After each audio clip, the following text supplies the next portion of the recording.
I woke up with the worst headache of my life, like someone was carving inside my skull.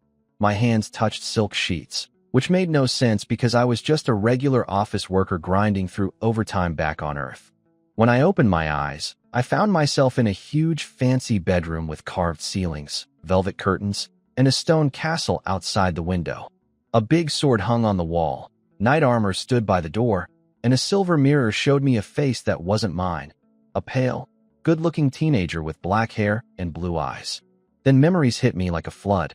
I'm now Dewin Wilson, the second son of Viscount Wilson, ruler of Blackstone City on the Odin continent.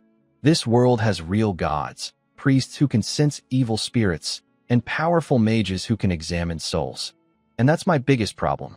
I'm a soul from another world, basically what they'd call a foreign demon here. If anyone finds out, it's instant soul destruction. No second chances. My family situation is complicated. My father is cold and practical. Everything is about the family status. My mother is warm, but doesn't have much say. My older brother Edmund is the perfect heir, reliable, but keeps me at arm's length since I'm just the second son. My little sister Annabelle is sweet and likes me more than our serious big brother. Tomorrow is the worst part. I just turned 15, and there's a talent detection ceremony where I put my hands on a magic crystal ball. It tests your potential for magic or combat. For a second son like me, my future options are limited. Manage some small piece of land, join the church, enlist in the army, or, if I'm incredibly lucky, become a mage. But the real terror is this. What if that crystal ball can detect that my soul doesn't belong here? It could be a death sentence. I thought about faking illness to skip it, but that would look suspicious and make things worse.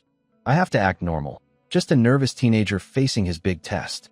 A maid knocked on my door to call me for morning prayers. I put on my best, original Dewin voice and told her I'd be right there. Then I looked in the mirror at this stranger's face and muttered a weak pep talk to myself. I pulled open the curtains and stared at the castle in the morning sun. Whatever happens, I can't avoid it. The worst that can happen is death, and maybe I'd just get sent back.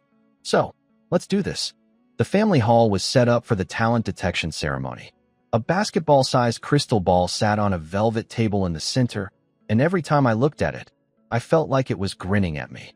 My father sat in his high chair, cold as always, staring me down. My brother Edmund stood beside him looking supportive but tense. My mother was in the corner, nervously wringing her handkerchief. And next to the crystal ball stood Orville Hawkeye, a mid-level mage from the Regional Magic Association, the man who would judge my fate. When my father called my name, my heart nearly broke through my ribs. My palms were soaked with sweat. I kept telling myself to stay calm and act like a normal nervous teenager, because that's exactly what the original Dewin would be. I bowed stiffly and stepped forward. The mage told me to place my hand on the crystal ball and relax. My mind raced through every disaster scenario, alarms, black light, the mage screaming about purifying my illegal soul. But I had no choice. I pressed my sweaty hand onto the cold surface. Instead of disaster, the ball exploded with brilliant blue light. Pure, bright blue filled the entire hall like a flash bomb. Everyone gasped. My father's ice-cold expression cracked for the first time. Shock, then wild joy, then immediate pain as he calculated how much this would cost. My brother clenched his fist with genuine happiness. My mother covered her mouth with tears in her eyes. Even the professional mage lost his composure. He stared at the ball, muttering about my elemental sensitivity being off the charts, my spiritual power being purer and stronger than some registered junior mages, and a high-level fire element affinity. I was completely stunned. Not only did the ball not expose me as a foreign soul, it showed I had exceptional magical talent. The illegal immigrant just got a VIP pass. The mage strongly recommended I attend the Imperial Magic Academy. My brain lit up immediately. This was perfect. The capital city would be crowded with people and talents. My strange soul would be impossible to detect in that ocean of humanity. Much safer than staying here where my sharp father or some wandering priest might notice something off.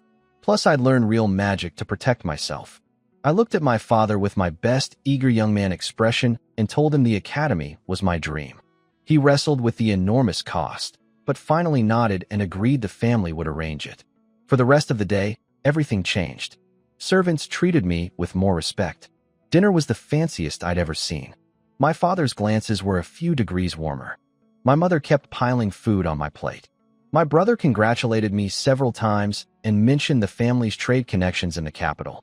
I played the humble, excited teenager on the outside while my earth soul was screaming with relief inside. That night, back in my room, I couldn't sleep. Too much adrenaline, too much fear still lingering underneath the excitement. I decided to try meditating, partly to calm down, partly to start building a foundation as a future magic student. As I sank deeper into meditation, my consciousness suddenly broke through some invisible barrier and dropped into a strange dark space. A faint glow caught my attention. I carefully reached toward it with my mind. It activated like a switch. Information flooded into my brain. I had unlocked a farm space. It contained 10 acres of spirit plant farmland with time flowing twice as fast inside, 10 ranch pens with time flowing 3 times faster for raising magical beasts, and a basic workshop for grinding, processing, and storing materials. Inside the space, I could control things with just my thoughts, tilling soil, planting seeds, feeding animals, cleaning, and basic crafting. The strength of these abilities depended on my own spiritual power. My brain short-circuited for half a second when the farm space turned out to be real. Then pure excitement exploded through every nerve in my body. This was my cheat code. A farming game meets crafting workshop, with time acceleration built in. Better than any magical talent. I couldn't sleep that night. At dawn, I called my personal guard Raymond over and told him I needed experimental materials for magical research. He expected me to ask for magic crystals or rare metals. Instead, I asked for wheat seeds, radish seeds, a few baby chicks, and some rabbits. His face was priceless, pure confusion. But I threw around fancy words like life element research and elemental flow principles, and he bought it completely. He saluted and ran off to the market. Once he left, I locked myself in my room and entered the farm space again. It was exactly as I remembered, 10 acres of perfectly flat, empty land, 10 clean animal pens, and a small stone workshop at the edge. I confirmed the time acceleration. Farmland runs at double speed, and the animal pens run at triple speed compared to the outside world. I got to work tilling the soil with my mind. It was exhausting. I could only manage 2 acres before running out of mental energy. So much for plowing all 10 at once. I planted wheat in 1 acre and radishes in the other, clumsily dropping seeds into furrows and covering them with soil using telekinesis. I kept fumbling seeds everywhere like someone learning to use chopsticks for the first time. When Raymond returned with the supplies, I snatched the bag and shut the door in record time. 3 fuzzy yellow chicks and 2 gray baby rabbits, my test subjects. I pulled them into the space with a thought. The chicks went into 1 pen, the rabbits into another. They were scared at first, huddling together and trembling. Then came the waiting. I checked the space after 10 minutes. Nothing. After 30 minutes, still nothing. I was starting to wonder if I needed to pay for a premium subscription. But after about 1 real-world hour, everything changed. Tiny green sprouts had broken through the soil in both fields. The chicks were walking around with brighter feathers and more energy. The rabbits had gotten bolder, sniffing around for food. Time acceleration was confirmed. 1 hour outside equaled 2 hours on the farmland. The growth speed was incredible. I crouched by my little test plots watching the seedlings slowly unfurl their leaves, feeling more satisfied than any simulation game ever made me feel. This was real resources, real power. Then a memory from the original Duin hit me like lightning. The Wilson family's main business was war horses. They supplied mounts to the Northern Border Army. The horses were tough and had great endurance, but they lacked burst speed, a serious weakness against the faster orc wolf riders. My father and brother had been struggling with this problem for years, unable to afford better breeding stock. My eyes locked on the rabbits in their pen, and a wild idea caught fire in my brain. What if I got even 1 decent stallion or a few good mares and put them in the space? With triple speed time acceleration, they'd breed and grow faster. Could I improve the family's war horses through accelerated breeding? Forget planting wheat and raising chickens. That was small-time stuff. Improving the family's core military asset? That could change everything for the Wilsons. My heart was pounding so hard I could hear my own blood rushing.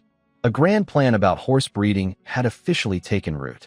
I licked my dry lips and stared out the window toward Blackstone City, burning with excitement. These past few days felt like a roller coaster. First, the crystal ball nearly scared my soul out. Then I got labeled a magic genius, and before I could catch my breath, my father decided to ship me off to the Imperial Magic Academy in the capital. I looked at my enrollment letter with its fancy magic patterns and the Wilson family seal, then weighed the money bag my father, generously, gave me. The coins clinked nicely, but I knew the truth. Training a mage is insanely expensive. Tuition, materials, experiments, housing, food. This money would barely cover the basics. Being a second son meant a tight budget, genius or not. At least my father assigned Raymond as my bodyguard for the journey. The guy had no idea what he was signing up for, protecting a broke magic student who'd also need him to secretly buy animal feed. Before leaving, I did my daily farm inspection. The space had transformed in just a few days. The wheat field was covered in bright green shoots already past ankle height. The radishes were even more impressive, thick, lush leaves spreading everywhere, way healthier than anything growing outside. My 3 chicks had become plump little birds with shiny feathers, chasing each other around their pen. The 2 rabbits had turned into fat gray fur balls lounging in the corner, munching grass. I tried an experiment with the workshop, grinding up rabbit droppings into fertilizer and spreading it on a small section of wheat. After 10 minutes of staring, the effect was basically nothing. The workshop was too basic to produce anything useful. I'd need real magical fertilizer recipes or an upgrade later. Then came the goodbyes at the castle gate. My mother cried and held my hands, telling me to eat well and stay warm.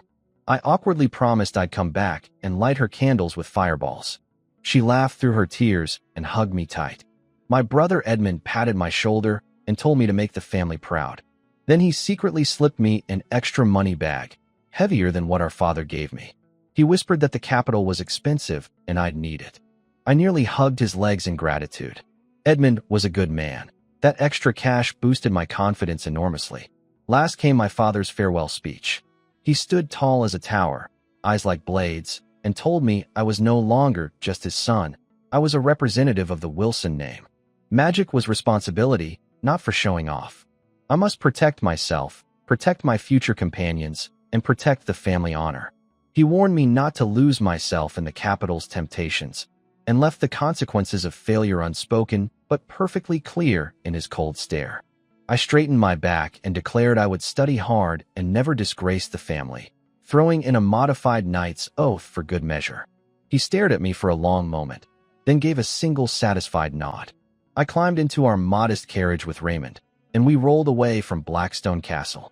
I touched the extra money bag from Edmund, felt the farm space humming with life in my mind, and thought about everything ahead: tight finances, secret farming, serious magic study, and the crushing weight of family expectations. I decided to stop overthinking and close my eyes to check on my space chickens instead. The road to the capital was long, and I had crops to tend. So off I went, the Wilson family's second son, future mage and secret farmer, carrying limited gold, unlimited ambition, and a time-accelerating farm hidden in my soul. My modest carriage tagged along behind the Wilson family trade convoy, bouncing down terrible dirt roads toward the capital. The scenery changed from the barren rocky landscape of home to lush green farmland and rolling wheat fields. It was beautiful, but the roads were awful, dust clouds when dry, knee-deep mud when wet.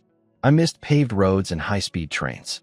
During rest stops, I played the role of an eager young magic student, reading my meditation handbook and poking at roadside plants while muttering about elemental energy. The caravan leader old John would joke about my research, and I'd make up nonsense about the life force in weeds. Raymond stayed glued to my side the whole time, guarding me like assassins might jump from the wheat fields at any moment. On the 5th day, we reached Maple Leaf Town, a busy trading hub on the route to the capital. My heart raced. This was my chance to execute the horse plan. I told Raymond I wanted to buy local maple candy as gifts for future classmates and convinced him to stay behind watching our luggage. Once out of his sight, I dropped the innocent act and followed my nose straight to the livestock market. The place was chaos. Cows, sheep, pigs, chickens all crammed together, the smell absolutely brutal. I headed straight for the horse section. I couldn't afford the fancy, expensive horses. Instead, I targeted affordable ones, an old gray war horse with a bad front leg and graying mane, and two sturdy local brown mares. Nothing special, but healthy enough to breed. Using bargaining skills from my past life, I haggled the old horse down from 5 gold coins to 3 and got the 2 mares dirt cheap. Then came the nerve-wracking part, making 3 full-sized horses disappear into my farm space without anyone seeing. I sent the horse dealer to fetch water, and the instant he turned around, I focused my mind and pulled all 3 horses into the space. They vanished without a trace. Nobody nearby noticed a thing. I shoved the gold coins at the confused dealer, mumbled something about my people already taking the horses, and bolted back to the caravan like a spooked rabbit. Raymond asked about the maple candy. I told him they were sold out. Smooth. Back in the carriage, I dove into my farm space to check on the new arrivals. The 3 horses were already in a fresh pen. The old gray horse was cautiously nibbling the space's tender grass, and something incredible was happening. His cloudy old eyes were brightening up, and his injured leg seemed less stiff already. The time acceleration and clean environment were helping him heal. The 2 brown mares adapted even faster, strolling around contentedly and munching grass, looking healthier than they had at the filthy market. I loaded up all the pens with fresh grass and gave the old gray horse extra. He was going to be my #1 stallion once he recovered. The mares just needed to eat well and grow strong for future breeding.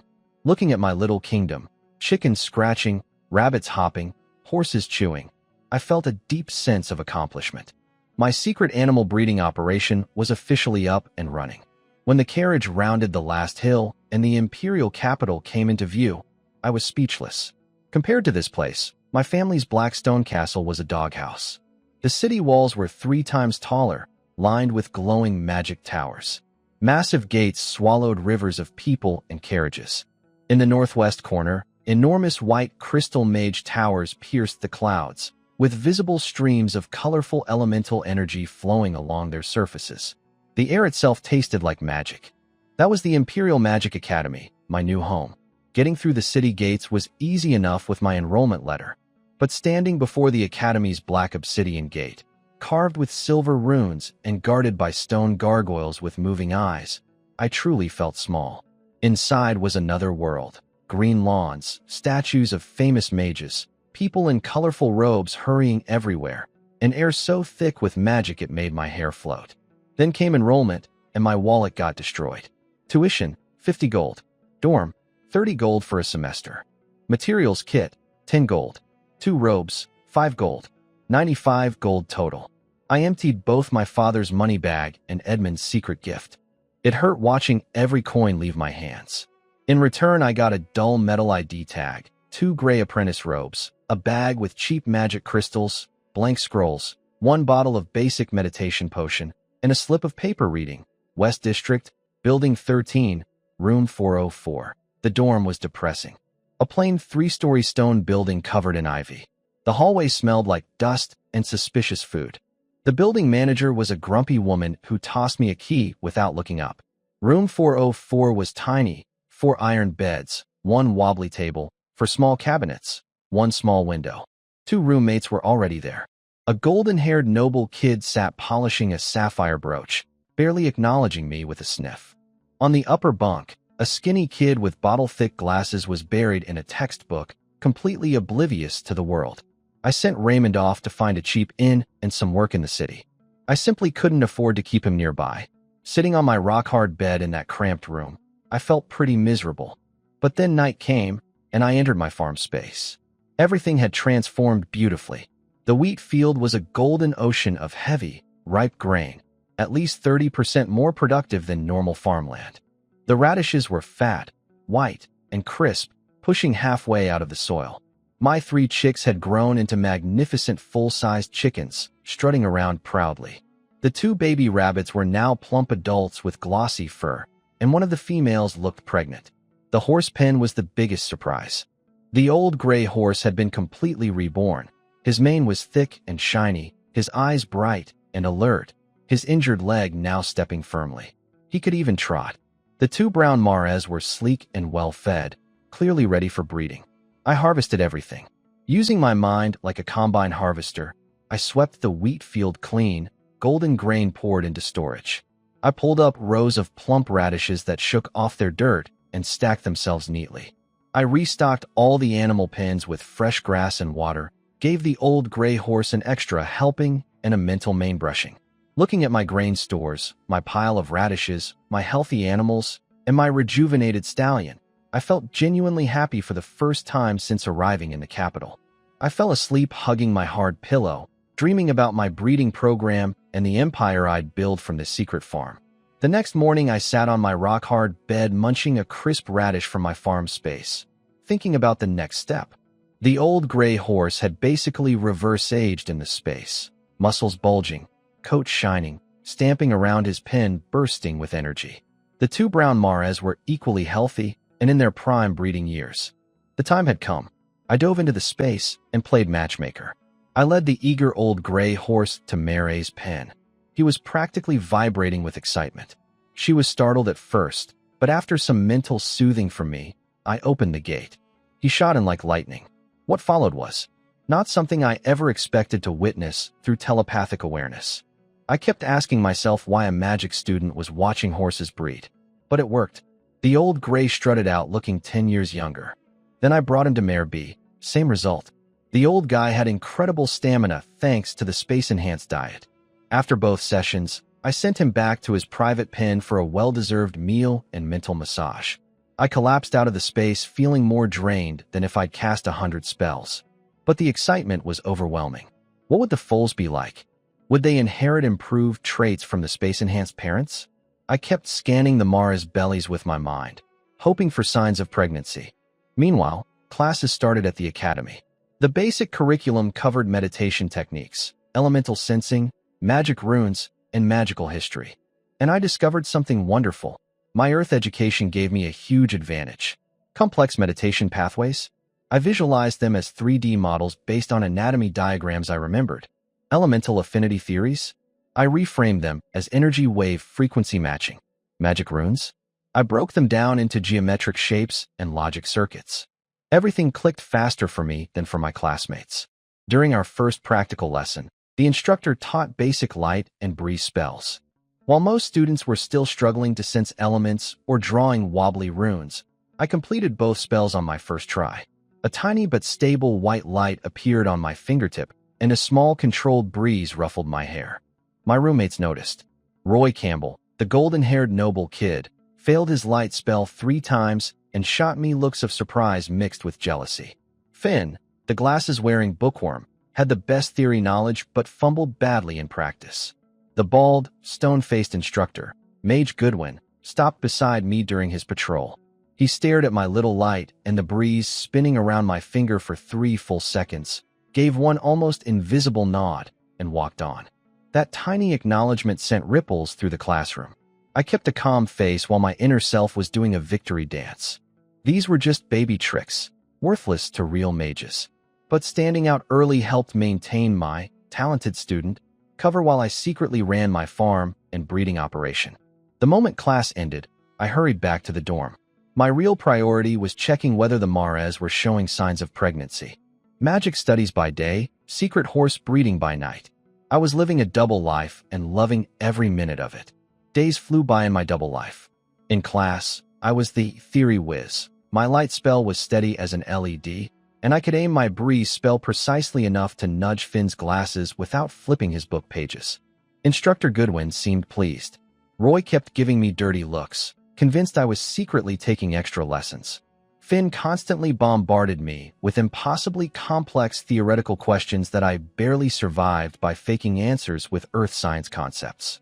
But my real focus was always the nighttime farm inspections, specifically those 2 pregnant mares. I pampered them like a luxury midwife. Extra food, mental grooming sessions, even attempted soothing, spiritual music. Their bellies grew at an incredible pace thanks to the time acceleration. The pregnancy was progressing in a fraction of normal time. Then one exhausting night, after Finn had fried my brain with advanced rune theory, I entered the space for my routine check and heard it. A clear, lively foal's cry. Mare A had given birth. A wet, trembling dark brown foal was struggling to stand beside her. It was noticeably bigger than a normal newborn, at least a third heavier based on my memory of family stable records.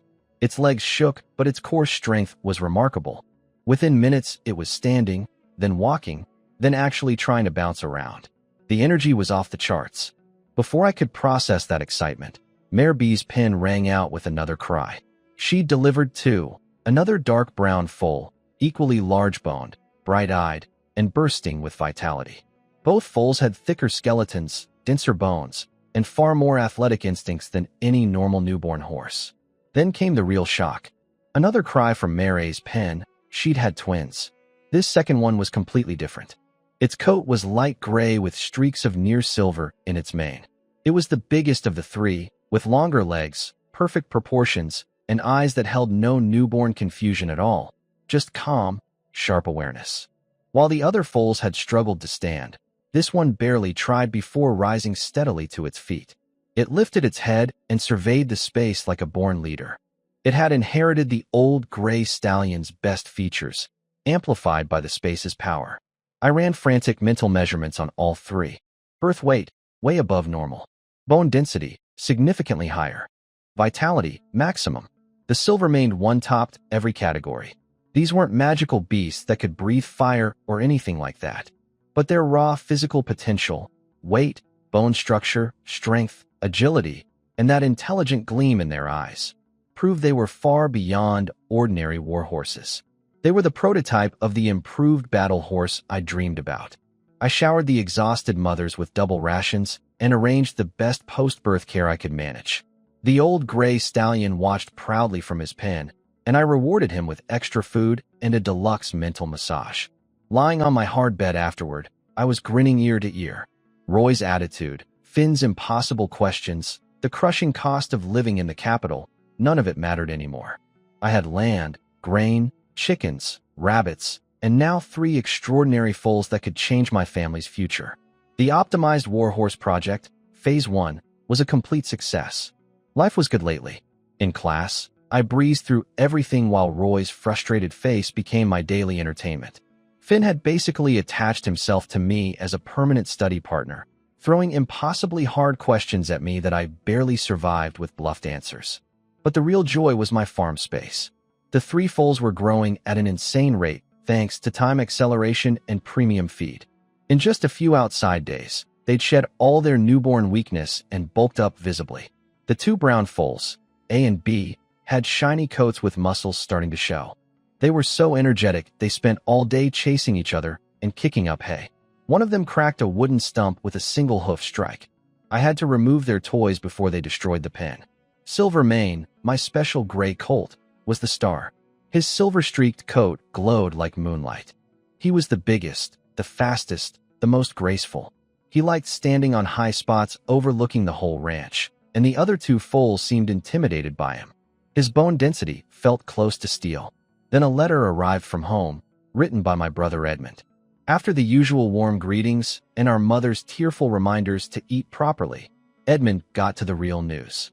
The northern border was under constant pressure from orc raiding parties. Family war horses were being lost at an alarming rate. Worse, this year's breeding had produced barely 60% of the usual foal count, and quality was down too. The breeding stallions were underperforming and the mares had low conception rates. Our father was deeply worried.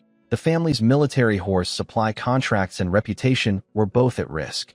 Edmund enclosed a 50 gold coin note and told me not to worry about family business, just focus on studying. But worry? I was thrilled. This was exactly the opportunity one needed. My 3 space-bred foals were superior to anything the family stables could produce. Every measurement, weight, bone density, strength, energy, crushed normal war horse standards. The family desperately needed quality horses, and I had exactly that. I sat down and wrote a carefully crafted reply. I couldn't mention the farm space, obviously. Instead, I spun a story. I'd stumbled across a down-on-his-luck horse trader near the capital who was selling a few unusual foals cheap. Being curious about life element research at the academy, I'd bought 3 as study specimens.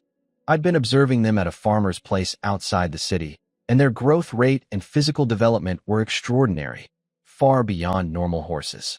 I offered to send all 3 foals home to help with the shortage, framing it as both a family contribution and part of my magical research into biological optimization.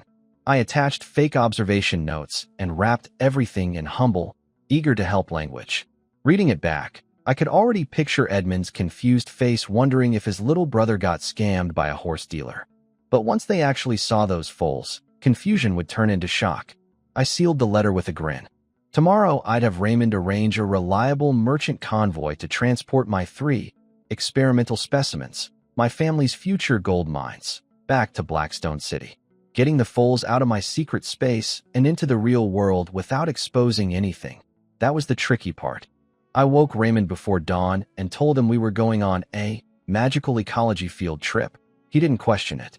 We snuck out of the academy, rented a covered cart, and rode to an abandoned quarry outside the city. Remote, rocky, no witnesses.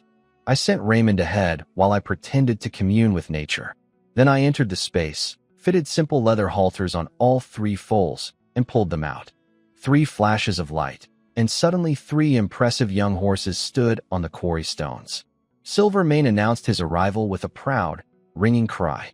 He planted his hooves on the gravel and scanned the area like a king inspecting new territory. Zero fear, pure authority. The 2 brown fillies appeared right behind him, equally healthy and alert, sniffing the air curiously. Thanks to the accelerated growth, all 3 were already the size of normal yearlings. Raymond nearly fainted. His eyes bulged, his jaw dropped, and he could barely stammer out a question about where these horses came from. I'd prepared for this. I put on my serious mage face and told him I'd used an expensive spatial transfer scroll to move them from a secret location, where I'd bought them from a struggling horse trader. I stressed the words, top secret, and big money. Raymond, loyal as always, swallowed his shock and swore absolute secrecy. Then he actually looked at the horses closely. Growing up around knights and stables, he knew quality when he saw it. His assessment: the bone structure was thicker than the best yearlings at our family stable. The muscles already showed explosive potential, the coats gleamed with health, and the eyes burned with intelligence. Silvermane's commanding presence left him speechless. He declared these could become not just top war horses, but horse kings. We brought the foals to the Wilson family's trade office in the capital's West Market. The old manager Harold nearly had a heart attack when he saw them. He'd been running family shipments for decades and could judge a horse at a glance. Even partially covered with rough cloth, these foals radiated quality that no struggling horse trader could possibly produce. He questioned me carefully. I leaned in close and told him I'd used mage connections to acquire them at great cost, strictly confidential family business. I handed him my letter to Edmund along with the ownership papers and told him to arrange the fastest, safest transport to Blackstone City with the best feed money could buy. When Harold lifted the cloth covering Silvermane and saw those shimmering silver strands and those sharp, calm eyes, his hands trembled with excitement. He muttered that the Wilson family's fortunes were about to change. I gave the 3 foals one last look as they stood tall in the stable yard, seemingly aware of their importance. Then I left, walking back to the academy in the fresh morning air with a still stunned Raymond trailing behind me. I felt lighter than I had in weeks. The gift was sent. Now I just had to wait for the family's reaction. Back at Blackstone City, my gift arrived at the family horse farm and caused an earthquake. Old John, the veteran stable master who'd spent his entire life raising horses, took one look at the 3 foals stepping off the transport wagon and dropped his pipe on the ground. He couldn't form a sentence. In all his decades of work, he'd never seen foals with bone structure this thick, muscles this promising, or eyes this sharp. He said the silver-maned colt skeleton looked more like a magical beast than a horse. The whole stable erupted. Every groom, apprentice, and passing knight crowded around the temporary pen. They couldn't believe what they were seeing. Foals with yearling-sized frames, explosive energy, and an intelligence in their eyes that no normal horse possessed. Silvermane strolled calmly through the pen like a king accepting his court's admiration, his silver strands catching the sunlight. When a groom accidentally knocked over an iron bucket with a loud crash, Silvermane barely flicked an ear. The 2 fillies startled for half a second, then instantly calmed, scanning for the source of the noise. No panicked bolting, no wild eyes, the kind of battlefield nerves you'd want in a veteran war horse, already showing up in foals. Edmund burst into my father's study, practically dragging the old man to the stables. My father had been hunched over military requisition papers, stressed about war horse shortages and tight finances. He didn't expect much from his second son's surprise, but when he saw Silvermane, everything changed. My father had spent half his life on battlefields. He knew exactly what made a great war horse: strength, speed, endurance, courage, and spirit. He saw all of it in that colt. He said Silvermane's eyes reminded him of his own beloved warhorse, Blackstone, who'd died in combat. Maybe even stronger. When he opened the pen gate and gestured, Silvermane burst into a sprint, a gray flash tearing through the enclosure with fluid, explosive power, turning on a dime. The speed and agility were beyond anything a foal that age should possess, beyond even many adult warhorses. My father said, "Good," 3 times in a row, his iron composure cracking with unmistakable excitement. His hands actually trembled when he reached for his pipe. He read my letter about stumbling across a struggling horse trader and buying them with pocket money. Then he looked at Edmund and asked with a rare half-smile, "Do you believe that?" Edmund laughed and shook his head. They both knew these foals were impossible to find on any open market. My father didn't care how I really got them. He immediately issued orders. Classify all 3 foals as the family's highest-level secret assets, codenamed Silver Radiance, Brownstone 1, and Brownstone 2. Assign the most trusted, elite grooms with round-the-clock shifts. Double the feeding rations beyond even the old Viscount's personal warhorse standards. Triple the stable security. Anyone unauthorized within 10 steps would be treated as a traitor. And then the best part, right back to doing. Tell him the horses arrived, and the family is very satisfied. Tell him to keep studying and that the family will fully support his research. Whatever resources he needs, just ask. My father emphasized that word, research, with the weight of a man who'd just discovered his second son might be the family's most valuable asset. Things at the academy were going great. I was breezing through the new water flow spell while Roy fell further behind. My farm space was thriving, second-generation chickens and rabbits, another harvest of wheat and radishes, and the old gray stallion looking younger than ever. But what I really couldn't stop thinking about was how my family reacted to those 3 foals. Then the door manager pounded on my door with an urgent family package. I nearly crushed a radish in my farm space from the shock. I ripped open the heavy, wax-sealed bundle. 2 letters inside, one from my father, one from Edmund. My father's letter hit me like a thunderbolt. The man who never showed emotion called my foals the greatest surprise in the family's recent horse breeding history. He described Silvermane, now codenamed Silver Radiance, as having legendary bone structure. Spirit beyond any foal the veteran stable master had seen in 3 generations of service. Old John had apparently been sleeping next to Silver Radiance's feed trough, calling it the peak of his career. The whole city was buzzing about the Wilson family's dragon blood foals. But then came the sharp edge. My father wanted to know exactly where these horses came from. My vague story about a struggling horse trader clearly didn't convince him. He demanded full details, warning me that treasures attract danger and that hiding information about something this important was unacceptable. Edmund's letter was pure warmth. He described the chaos at the stables, Knights going crazy over Silver Radiance's speed, my father nearly crushing his pipe, Old John treating the foals like sacred relics. My father had even drunk an extra bowl of soup at dinner, which apparently counted as wild celebration for him. Then Edmund dropped the real gift, a 200 gold coin banknote tucked inside the envelope. He told me to spend freely, eat well, buy whatever materials I needed, and just ask if I wanted more. He also offered to send additional guards or a manager to help me in the capital. And of course, he wanted to know my real source, gently hinting about hidden beast-taming masters or secret summoning magic. Holding 250 gold coins total, Edmund's gift plus my father's enclosed 50, I felt my status in the family shift completely. I wasn't the forgettable second son anymore. I was the one who solved the family's biggest problem. Now I had to handle my father's questions. I wrote him back with a carefully crafted story about a mysterious old hermit outside the capital who practiced life-nurturing arts and raised horses in a hidden place rich with magical energy. The old man sold me the foals, taught me a few feeding tips, then vanished saying, Our fated encounter has ended. Impossible to verify, impossible to disprove. I included a simplified version of my space grass feeding method to make it believable. To Edmund, I wrote something warmer and looser, thanking him for the money, joking about finally affording meat, and teasing that my secret source was reliable and might produce more treasures in the future. I sealed both letters and sat back, feeling the weight of that bank note against my chest. My position had transformed. My ice-cold father used the word surprise. My practical brother was throwing gold at me.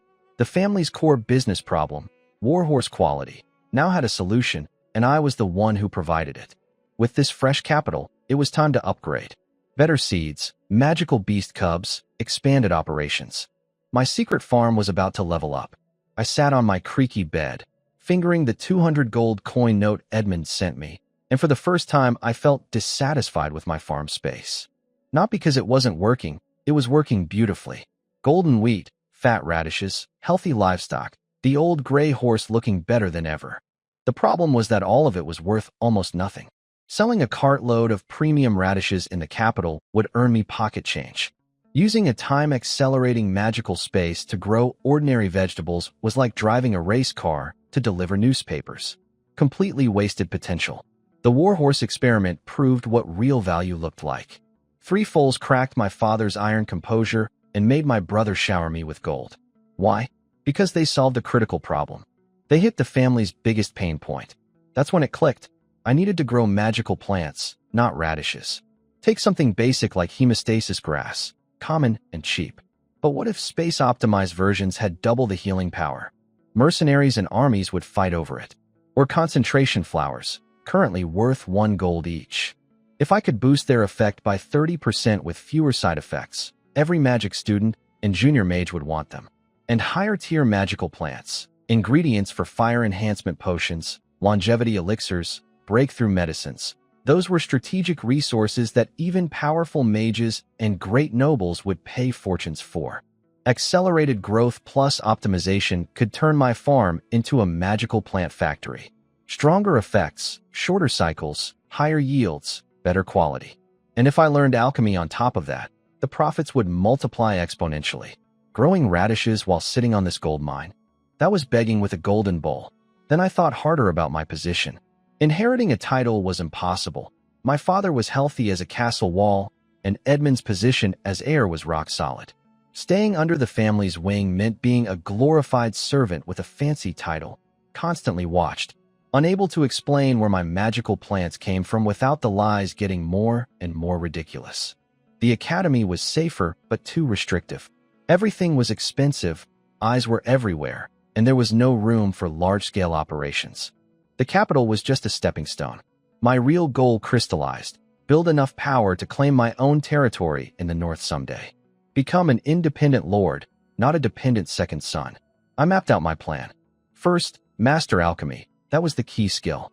Push hard in Instructor Goodwin's classes and squeeze every drop of knowledge from Finn the Bookworm. Second, learn combat and survival magic. Fireballs, shields, speed spells. Third, use every gold coin and connection to acquire magical plant seeds. Hemostasis grass, concentration flowers, fire tinder grass, ice crystal moss. Anything I could find through academy channels or the capital's black market. Fill all 10 acres with magical crops. Fourth, build a team. Raymond was loyal but limited. I needed capable people, struggling warriors, herbalist commoners, rejected alchemy apprentices. Fifth, start collecting low-level magical beast cubs and magic cores through the mercenary guild. Raise them in my space ranch, stockpile cores, and eventually build an enhanced personal guard. Sixth, maintain the family pipeline. Keep writing letters to my father and Edmund, reporting academic progress, and hinting at research interests in magical plants for northern logistics improvement. Keep the promising young scholar image alive. Never let Edmund's gold supply dry up. When the time was right, money sufficient, team reliable, magical plant stockpile overflowing, skills sharp, I'd break free.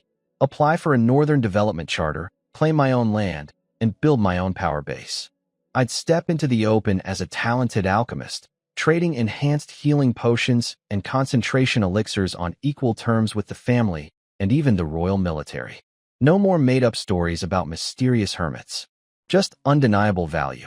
I wrote Edmund back, filling my letter with enthusiastic talk about researching magical plant cultivation for harsh environments and basic potion brewing.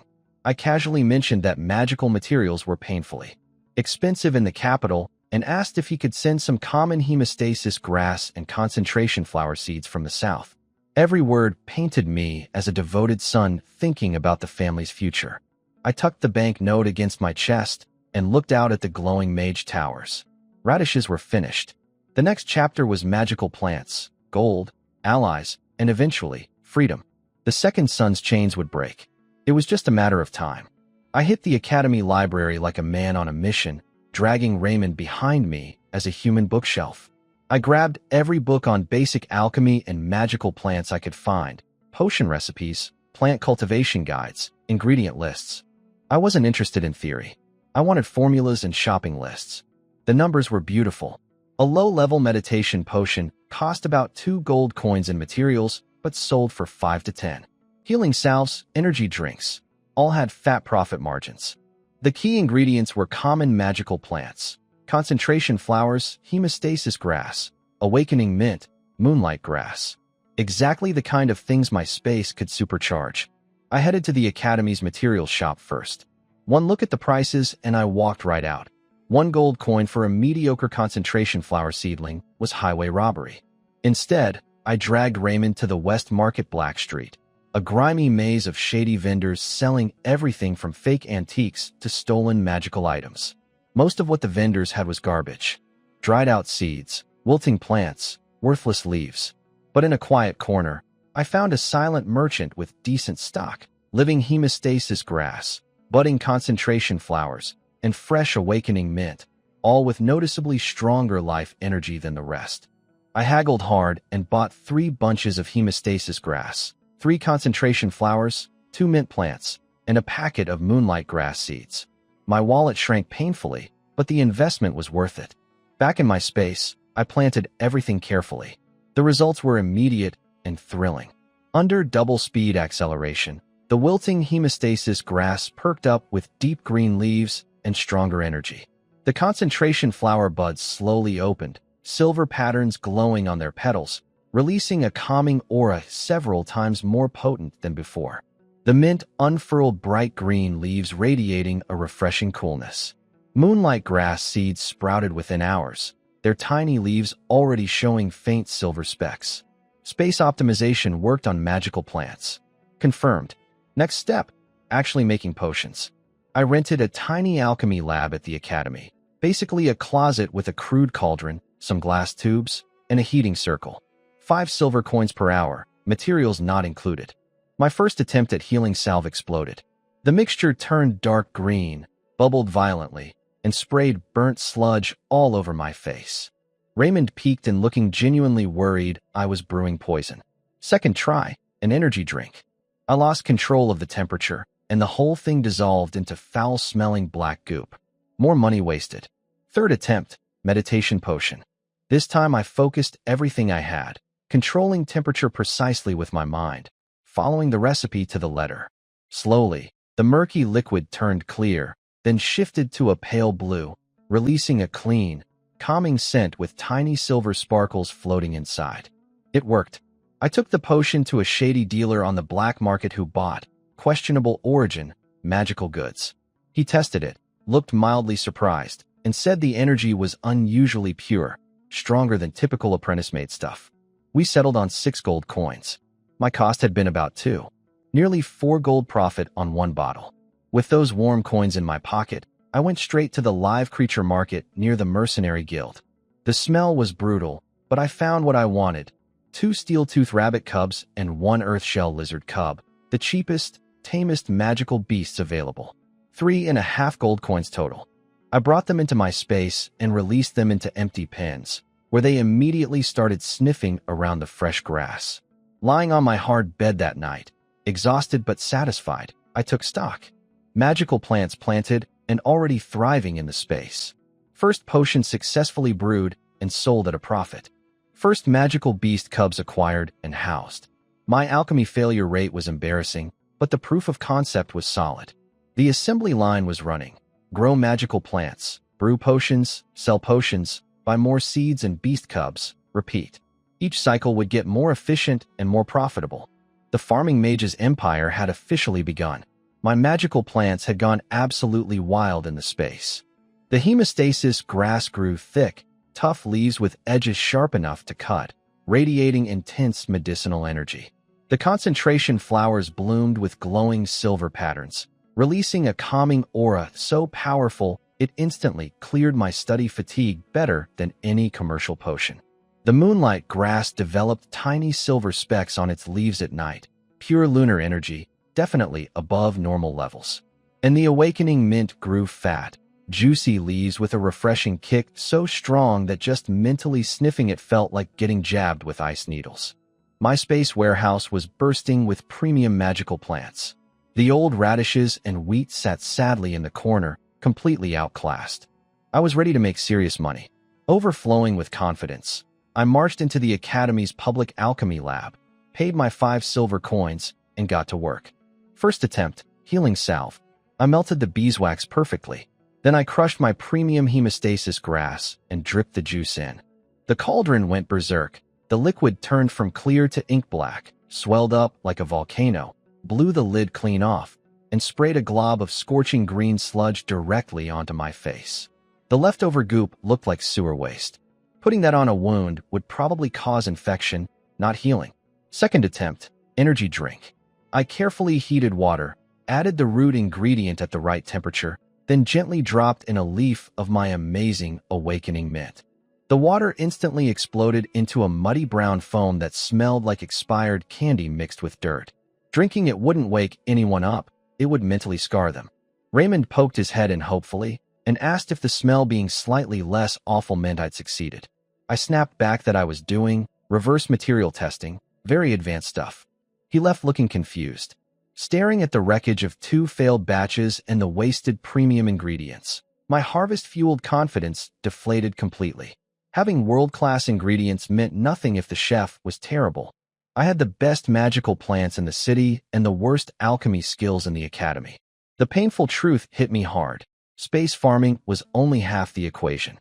Without proper alchemy technique, I was just turning gold into garbage. I needed to study alchemy seriously, library sessions, instructor guidance, practice until my hands stopped producing disasters. I glared at the burnt residue on my cauldron and made a vow. I would master this craft if it killed me. Top materials plus top skills. That was the only formula that worked. I dragged myself back to the dorm feeling like a wrung-out rag. My wallet was empty, my pride was shattered, and the memory of those 2 spectacular alchemy failures haunted me. Having god-tier ingredients but trash-tier skills was like owning a gourmet kitchen and only knowing how to burn instant noodles. But I refused to quit. I grabbed every alchemy book I could find, swiping several right off Finn's desk, so fast his glasses nearly flew off. He stared at my back as I stormed out, probably wondering what broke me. I buried myself in the library's alchemy section for hours. The theory was brutal: element compatibility charts, energy transformation models, stability thresholds. Harder than any math I'd studied on Earth. But I forced myself through it, translating everything into terms I could understand. Slowly, my failures started making sense. The first explosion happened because my premium hemostasis grass was too powerful for cheap beeswax to contain, and I didn't cool things down in time. The second disaster was caused by mixing energetically incompatible ingredients without properly activating the weaker one first. In both cases, I'd been treating alchemy like dumping ingredients in a pot and hoping for the best. The books taught me that a mage's spiritual power needed to work like a precision instrument inside the cauldron, constantly sensing energy changes and making micro-adjustments. My spiritual power had been more like a stick poking a fire blindly. That night, instead of sleeping, I entered my farm space to train. I sat cross-legged among the magical plants, surrounded by element-rich air far denser than anything outside. With the space running at double-time speed, every real-world hour gave me 2 hours of uninterrupted meditation in a perfect environment. I dove deep into meditation. My spiritual power grew like a dry sponge, soaking up water. All those confusing textbook concepts started clicking into place. I could actually feel the individual elements flowing and dancing around me in the space's concentrated atmosphere. Then it happened. My spiritual power hit a tipping point. Something burst open inside my mind like a dam breaking. A silent explosion of clarity and power flooded through me. Everything in the space became sharper, more vivid. I could see the tiny veins on plant leaves, hear the faint hum of elemental energy. My mental control became dramatically more precise. I'd broken through to junior mage level. Back in my physical body, I tested immediately. My light spell produced a bright, stable glow several times stronger than before, lasting effortlessly for 10 minutes. My breeze spell moved with pinpoint accuracy. I could ruffle specific pages on Finn's desk without disturbing anything else. Most importantly, my mental, stirring rod for alchemy had transformed from a crude stick into a precision tool. When I mentally simulated the brewing process, I could sense the energy states of imaginary ingredients with a sensitivity I'd never had before. I could feel where to apply heat, where to cool, where to guide and blend. The alchemy disasters were about to end. I could feel it. I was ready to go back to that cauldron and show it who was boss. Breaking through to junior mage level changed everything, especially my alchemy. I went back to that same cramped lab booth, and it was like being a completely different person. Healing salve? Smooth as butter. My spiritual power could now sense exactly when the hemostasis grass energy was about to overwhelm the beeswax, and I'd cool it down at precisely the right moment.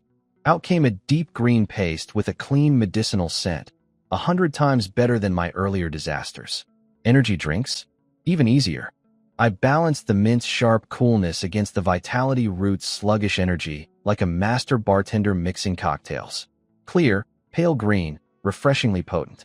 My success rate climbed above 60%, and explosions became a thing of the past. I took my growing stockpile to Old Lame Jack on the black market.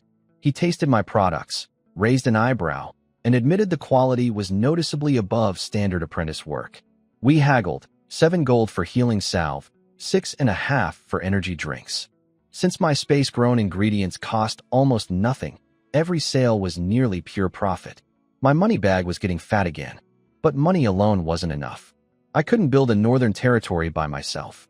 I needed people, loyal, capable people who'd work for me. Then an idea struck. I'd cheated my way to junior mage using the space's accelerated training environment and enhanced potions.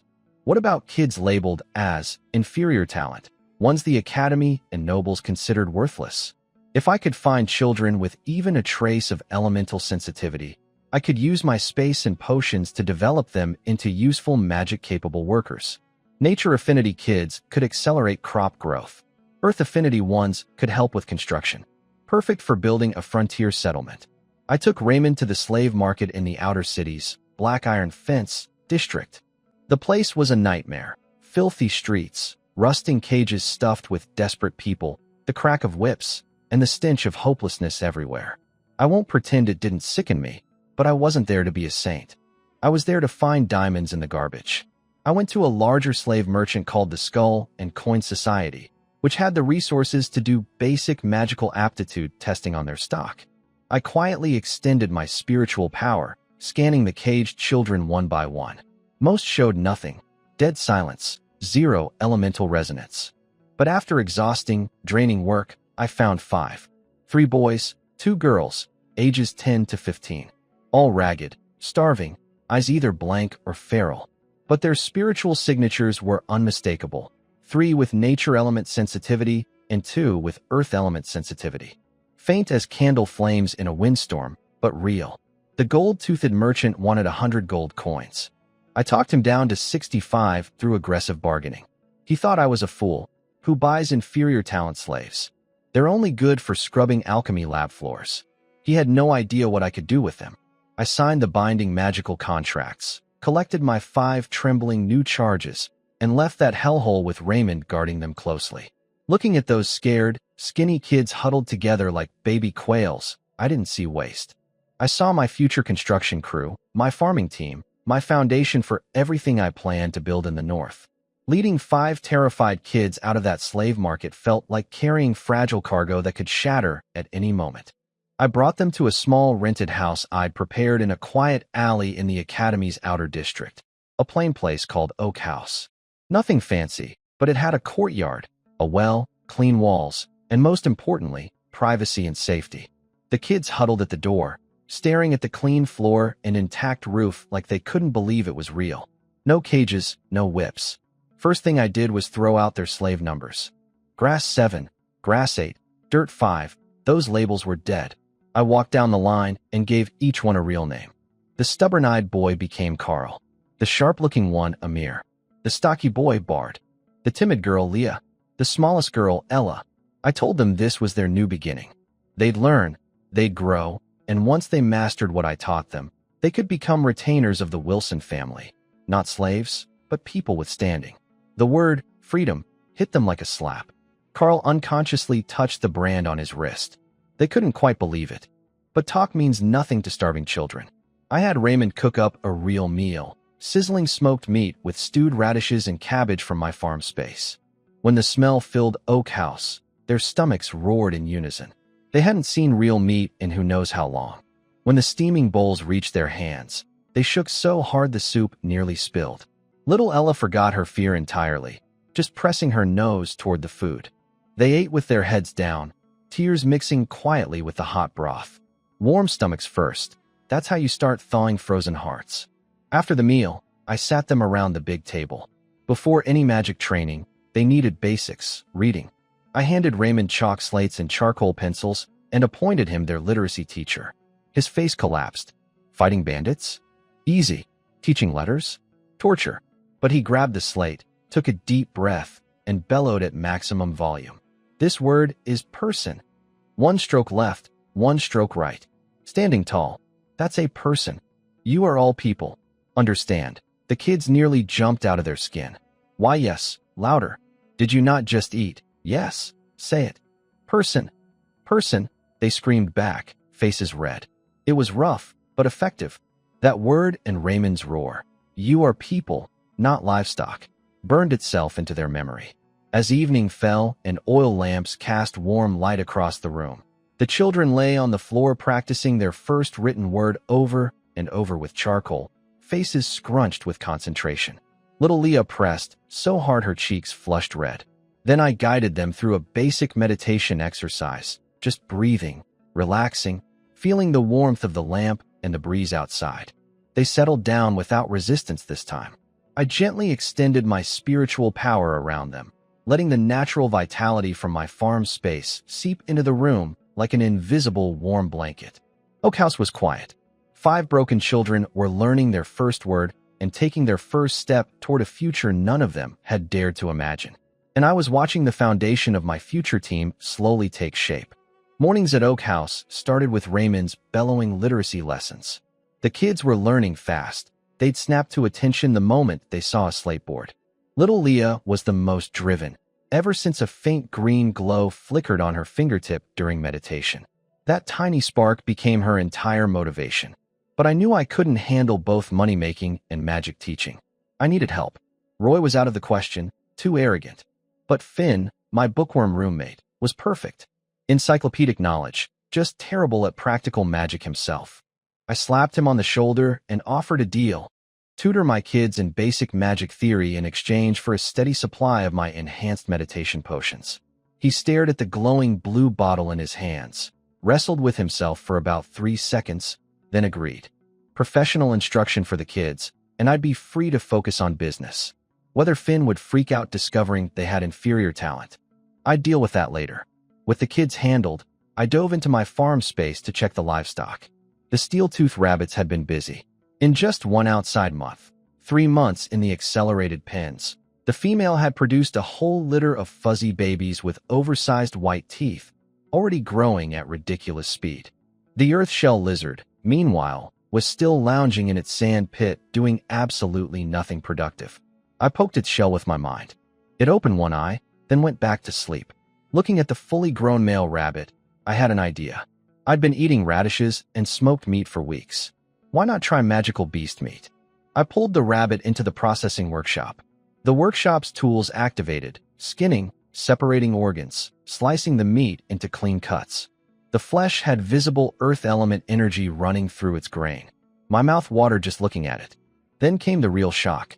After processing, the workshop's core glowed and spat out a tiny crystal, irregular, warm yellow-brown, with fine crystalline patterns on its surface. A magic core. My heart nearly stopped.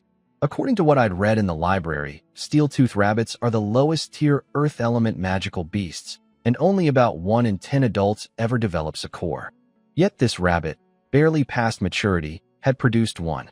Even a basic first-tier core was worth several gold coins on the market, and it was a key ingredient in many magical potions and items. Was I just lucky? Or did my space somehow boost magic core production rates? I had to find out. I rushed back to the creature market and bought 5 more steel-tooth rabbits, 2 males, 3 females, for 5 gold coins. I pulled them straight into the space and set them up in separate pens alongside the existing rabbit family. Staring at my growing rabbit army, I held that warm little core between my fingers and felt its gentle earth energy pulse. If the space could reliably produce magic cores from cheap, fast-breeding rabbits, that changed everything. It meant a constant stream of gold and a guaranteed supply of crafting materials for my future alchemy work. I smiled at my rabbits like a proud grandfather. Eat well, grow fast, and make lots of babies. The farm space kept revealing new surprises, and each one made my plans bigger. 3 months flew by. At Oak House, the kids were making real progress. Leah could hold a stable green glow on her fingertip for about 3 breaths. Tiny, but historic for someone with inferior talent. Bard could make the stone beneath him rumble faintly. Carl and Amir were slower, but burning with determination. Finn, fueled by my premium meditation potions, had somehow shaped these supposed rejects into something resembling magic apprentices. Meanwhile, my space ranch had exploded. The steel-tooth rabbits bred like absolute machines under triple-speed acceleration. In 3 months of real time, 9 months inside the pens, they'd filled 2 enclosures of 50 slots each. Wall-to-wall fluffy, steel-toothed rabbits chomping grass like popcorn. Managing them with my mind was exhausting, like running a military barracks.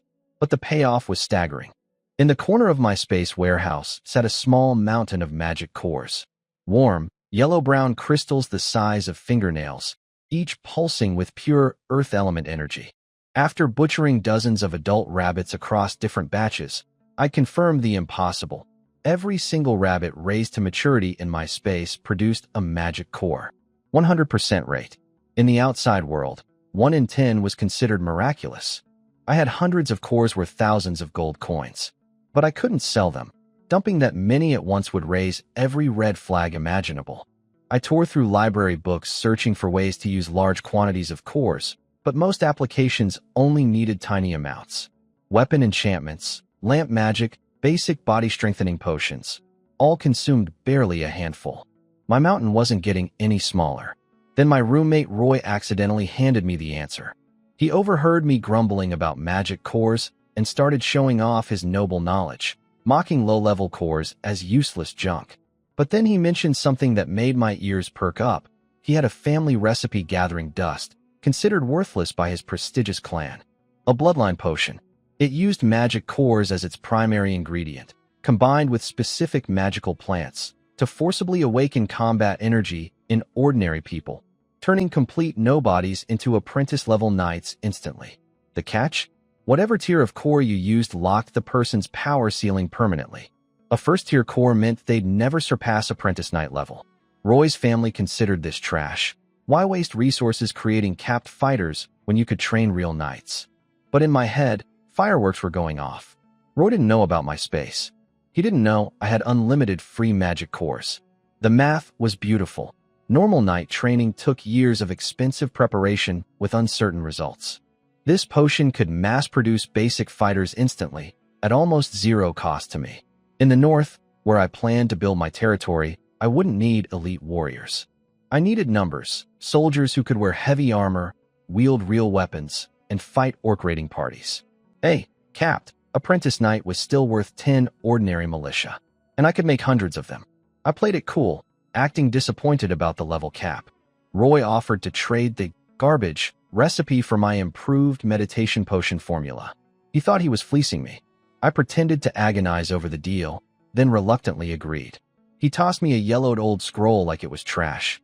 I handed over a modified potion recipe, Good, but not my best version. Roy went back to combing his golden hair, smugly humming to himself. I clutched that scroll like it was the key to a kingdom. Looking at my mountain of magic cores, I no longer saw a storage problem. I saw an army. Oak House was finally bearing fruit. While my space ranch kept churning out magic cores, that yellow mountain growing bigger every day, my real focus was on the 5 kids. Months of Finn's theory lessons, Raymond's shouting literacy classes, and the subtle influence of my space's life energy had finally cracked through their inferior talent ceiling. The breakthrough came during one of Finn's lectures. Leah was sitting in her usual corner, absently touching a crack in the stone floor. Suddenly Finn went silent. In that crack, a few dead, shriveled weed seeds trembled. Then a tiny green sprout pushed through the hard soil. It lasted barely a second before wilting as Leah's spiritual power ran out, but everyone saw it. Amir's eyes nearly popped out. Carl's voice shook. Finn couldn't explain how someone with inferior talent had just performed natural revival magic. Leah stared at her fingertip, then burst into tears, not from sadness, but from the overwhelming realization that she actually had power. Days later, Bard had his moment. I pointed him at a pile of rubble and told him to imagine the stones as clay in his hands. He turned red as a tomato, veins bulging, and shouted, "Rise!" A fist-sized rock wobbled into the air, hovering crookedly for 3 seconds before crashing down and nearly crushing his toes. Ugly, brief, but real, the earth element had answered him. These breakthroughs meant all 5 kids had officially crossed into magic apprentice territory. Glacially slow by academy standards, but for my purposes, perfect. Meanwhile, my library habits were drawing unwanted attention. I'd become a permanent fixture in the nature magic and earth magic sections, grabbing books like How to Boost Crop Yields with Natural Magic and 12 Basic Rune Patterns for Reinforcing Walls, practical farming and construction guides. Exactly what my kids needed, but completely bizarre for a fire affinity magic prodigy. Instructor Goodwin noticed. He appeared behind me one day like a ghost, his sandpaper voice asking why I was so interested in applied techniques instead of proper combat magic. I fumbled out an excuse about wanting to help people grow more food and build stronger houses. He looked at me like I'd insulted the entire magical profession, then walked away without another word. But his stare stuck to my back like glue. He also spotted me in the alchemy lab, where I was burning through magic cores practicing the bloodline potion recipe. My technique was improving steadily, though occasional puffs of yellow smoke and weird crystallization sounds still escaped my booth. Goodwin watched through the door crack, a fire talent genius ignoring attack spells to study farming, construction, and strange core-based potions. It clearly baffled him. Then a few days later, he made his move. I was reaching for another farming manual in the library when a thick, gold-embossed book landed on the table in front of me. Fundamentals of Elemental Life Alchemy, written by Goodwin himself. He told me that reading tricks without understanding principles would never make me a real mage. This book might answer the questions I was struggling with in my core potion experiments. Then he placed a bronze badge carved with complex runes on top of the book, a pass to the restricted 3rd floor, Plants and Life, section of the library. Resources not available to ordinary students. He told me not to waste my talent, then vanished into the bookshelves like a phantom. I stood there holding his personal textbook and a restricted access pass, heart pounding. The stern old instructor who'd been watching me with suspicion had just handed me exactly the knowledge I needed to level up my alchemy and magical plant research. Oak House's sprouts were growing, and somehow I'd caught the attention of one of the academy's biggest fish, and instead of getting caught, I'd been thrown a better fishing rod. Oak House's courtyard got a complete makeover. Raymond hacked the weedy corners into neat test plots, and my apprentices officially started their practical training, farming, and construction magic. I lined up the nature affinity kids in front of the garden beds. Leo would practice plant growth acceleration, Carl would work on life force sensing, and Amir would assist while learning control. I handed out ordinary radish and cabbage seeds, no space-grown premium stuff for practice. Leah buried her seeds carefully, pressed her palms to the soil, and gently channeled her spiritual power downward, trying to coax the seeds awake. Carl crouched at another bed, extending invisible feelers into the ground to detect the health of buried seeds. Amir, predictably, slammed both hands down and shouted, "Grow." His spiritual power hit those seeds like an earthquake. Most of them flipped upside down or split open. Dead. I yelled at him for turning seeds into pancakes while he scratched his head sheepishly. After a frustrating first round, I had an idea. My enhanced meditation potions were too strong for apprentices, but diluted heavily with water. I mixed a barrel of barely tinted, magical nutrient water and made everyone drink a bowl. Leah felt the mental fog lift. Carl's sensing sharpened slightly. Even Amir's wild energy became slightly more manageable. By the end of the session, Leah's radish seeds had pushed out 2 tiny yellow leaves, weak and wobbly, but alive. Carl's cabbage seeds slowly poked through the surface. Amir's sole surviving seed produced a crooked, traumatized-looking sprout that seemed to be protesting its owner's violence. Progress was progress. Meanwhile, I put the Earth Affinity duo to work. Bard got a pile of wet clay and instructions to shape proper building bricks using his elemental connection. The kid loved playing with mud, and his natural feel for earth elements made the clay surprisingly cooperative. He produced a lopsided but recognizable rectangular brick. Future Mason confirmed. Ella had the harder job, trying to reinforce ordinary stones by pushing earth energy into their structure.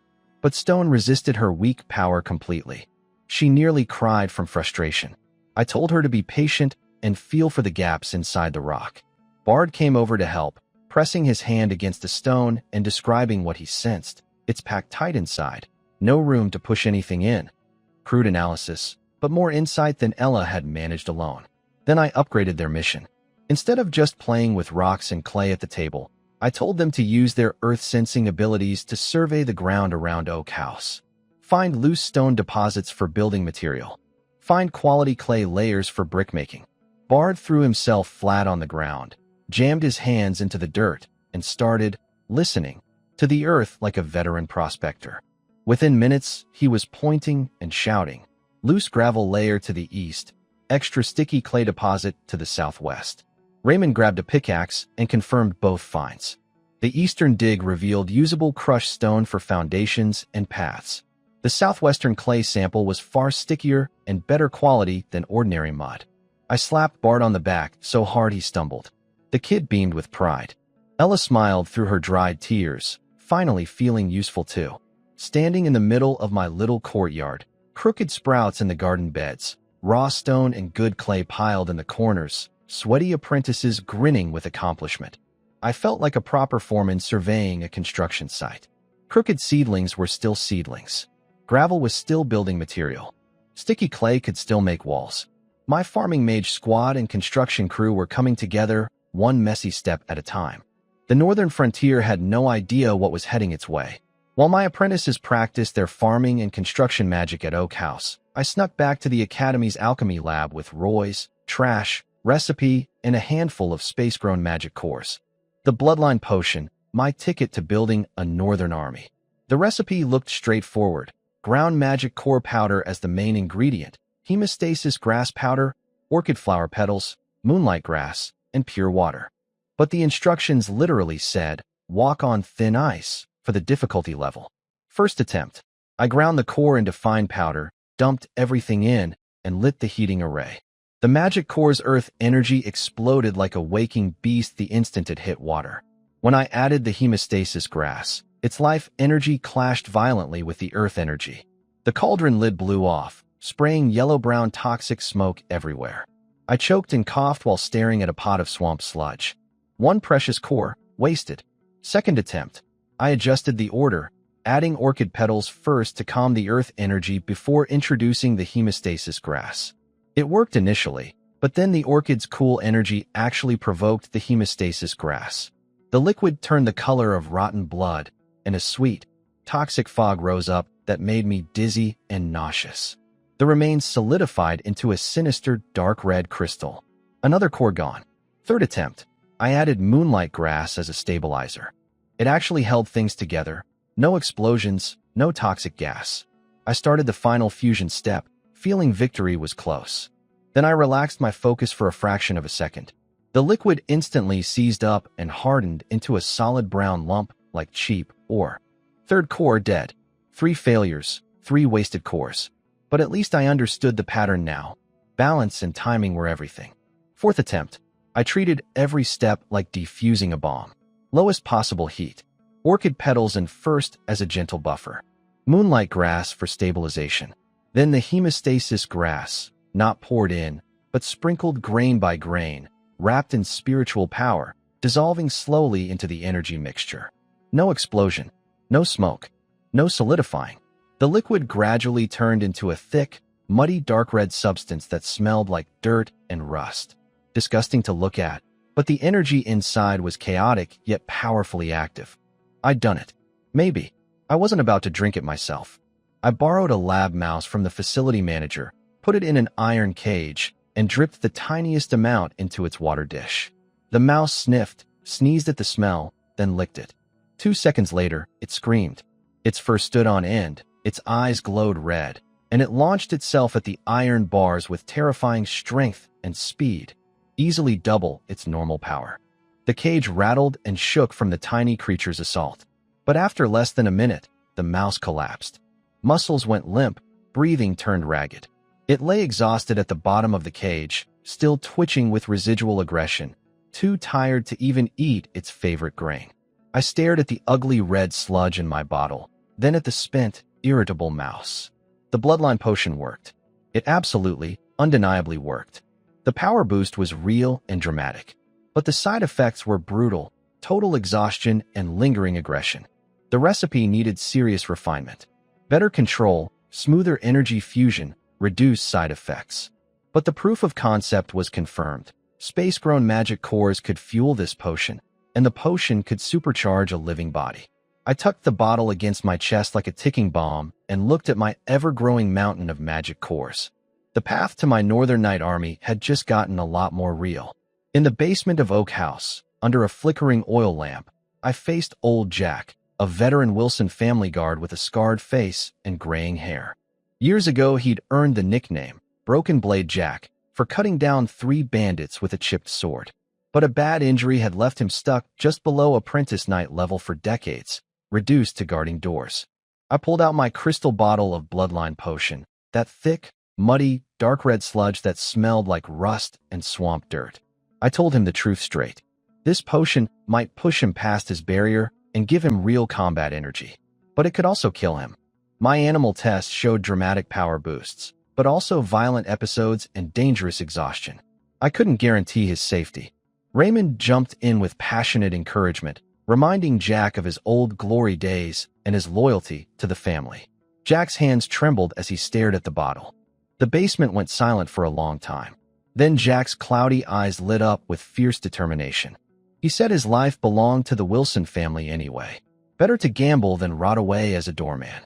He grabbed the bottle, ripped out the stopper, and downed every drop without hesitation. The taste nearly made him vomit, like swallowing rust-flavored mud. He forced it down. Then his body exploded with pain. He screamed like a wild animal, curling up as his veins bulged across his skin. His muscles swelled visibly, straining his old leather armor. Yellowish energy, raw, uncontrolled earth element combat aura, leaked from every pore. His bones cracked and groaned under the strain. I was drenched in cold sweat, my spiritual power locked onto his body, watching for the worst. Raymond wanted to rush forward, but I shouted him back. For a terrible moment, I thought Jack was going to burst apart. Then he roared, not in pain, but in defiance. Decades of frustration and failure poured out in that sound. His back straightened. The wild energy slowly, painfully pulled back inside his body. A clear, stable combat aura began rising from deep within him like a sunrise after an endless night. His eyes snapped open, sharp and fierce as a young lion's. He clenched his fist, and a solid yellow glow wrapped around it. Real combat energy. Not the faint trace he'd struggled with for years, but genuine apprentice knight aura, the kind that enhances strength and can be channeled through weapons. Raymond shouted with joy. I exhaled so hard my whole body sagged. Jack stared at his glowing fist and started laughing and crying at the same time. Broken Blade Jack is back. He choked out between sobs and laughter like a man reborn. He tried to kneel before me in gratitude, but the moment he moved, the side effects hit. His face went white. The combat energy turned chaotic inside him. His muscles seized up, and crushing exhaustion slammed him flat. He could barely lift a finger. But even lying on the cold floor, pale and soaked in sweat, he was grinning. He said the pain was nothing. He was a knight now. That was all that mattered. I told him to rest and stabilize his energy. The side effects were severe, and he'd need time to recover. Most importantly, absolute secrecy. Nobody could know about this until I'd refined the formula. When the time came, I'd report everything to my father and brother, and Jack's contribution would be fully recognized. He nodded weakly but firmly. He'd carry the secret to his grave if needed. Looking at Jack, broken but beaming on the basement floor, and Raymond buzzing with excitement beside him, I felt a wave of accomplishment wash over me. The bloodline potion worked on a real person. Crude, painful, with brutal side effects, but it genuinely created a knight. My eyes drifted upward, past the crumbling ceiling, toward the cold northern frontier I couldn't yet see. The path to my army had just been proven real. While old Jack lay in the basement recovering from his potion, grinning through the pain like a madman, I knew the bloodline potion needed serious work before mass production. The side effects were too brutal, the process too wasteful. I dragged Raymond to the capital's grand market to hunt for magical plant seeds and inspiration. I haggled my way through dozens of stalls, stuffing my bags with fire tinder grass, ice crystal moss, awakening mint, and whatever else looked useful. Good haul, but nothing that would solve the potion problem. Then, passing a junk stall in a forgotten corner, my farm space brand suddenly went crazy, pulsing and vibrating like it was starving. I traced the reaction to a dusty silver necklace with a grimy gray stone pendant. It looked like a worthless river pebble. I played it cool, bargained the sleepy old vendor down to 8 silver coins, and walked away clutching what my space was screaming was treasure. Back at Oak House, I locked the door and pulled the necklace into my space. The moment the stone entered, my brain nearly exploded. The space brand erupted with blinding light, and an ancient, overwhelming presence filled everything. Vast, wise, impossibly old. The gray crust fell away, revealing a crystalline object with millions of tiny runes flowing inside it. A wave of pure mental clarity washed through the space. Information flooded my mind. This was a divine fragment, a piece of the god of wisdom's godhood. How it ended up on a junk stall, I had no idea. My luck was absolutely insane. Before I could process it, the fragment dissolved into the space itself. Everything upgraded instantly. The farmland's time acceleration jumped from double speed to 5 times speed. The animal pins went from triple to 10 times speed. Magical element density in the air skyrocketed. The soil turned richer and darker. The biggest change was the old stone workshop. It rebuilt itself into a gleaming white temple, the beginner wisdom workshop. Its core ability, using accumulated faith energy to analyze and optimize potion recipes, magical techniques, and even cultivation paths. I immediately fed it the bloodline potion recipe and all my data, Jack's painful transformation, the mouse experiments, every failure. The workshop's walls lit up with flowing runes as it tore the formula apart and reassembled it.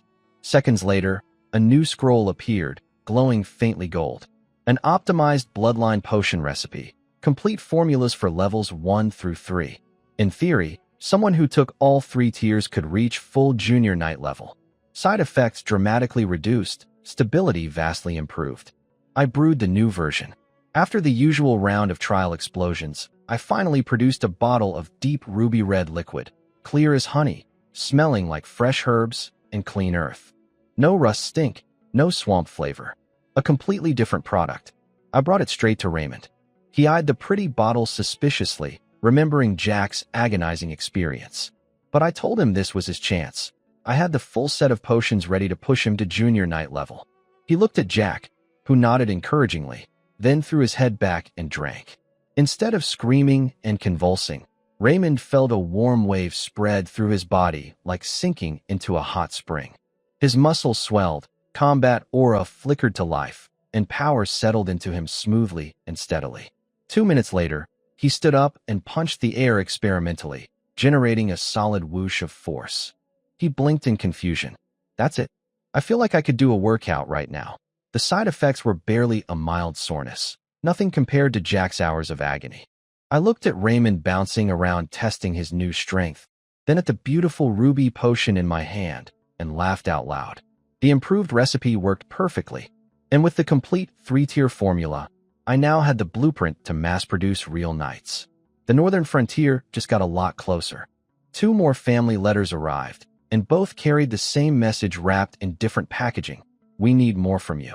My father's letter started unusually warm. Silver Radiance and the other foals were thriving beyond all expectations. Old John the stable master actually cried, calling Silver Radiance a future horse king of the North. The family's military horse contracts were secured, and the northern governor's office had sent commendations. My father used words like magnificent beyond compare to describe the horses. Coming from a man whose face could freeze water, that was practically a love poem. Then came the heavy part. The northern border situation was deteriorating fast. Orc raids were increasing in both frequency and ferocity. A new shaman had appeared among the tribes, using sinister magic. Warhorse losses were climbing sharply. One exceptional colt couldn't turn the tide alone. The family stables were breeding as fast as possible, but good stallions were scarce and foals took time to mature. My father's closing was pure him, diplomatic but transparent.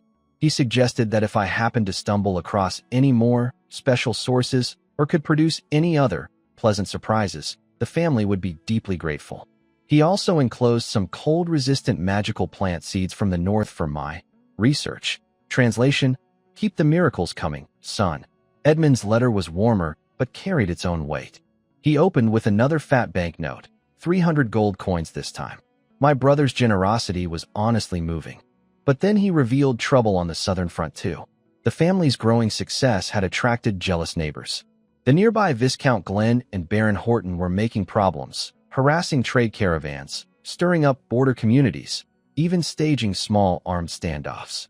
Edmund suspected someone powerful was backing them. Everything had been contained so far, but the family desperately lacked a core military force strong enough to truly intimidate these rivals. His closing matched our father's tone. Keep studying, keep producing results, and if more research breakthroughs, like Silver Radiance, happen to appear, that would be wonderful. I sat with both letters, the 300 gold note, and the bags of northern plant seeds, putting the pieces together. The north needed horses and soldiers who could survive orc attacks. The south needed muscle to scare off ambitious neighbors. Both problems pointed to the same solution sitting right under my feet.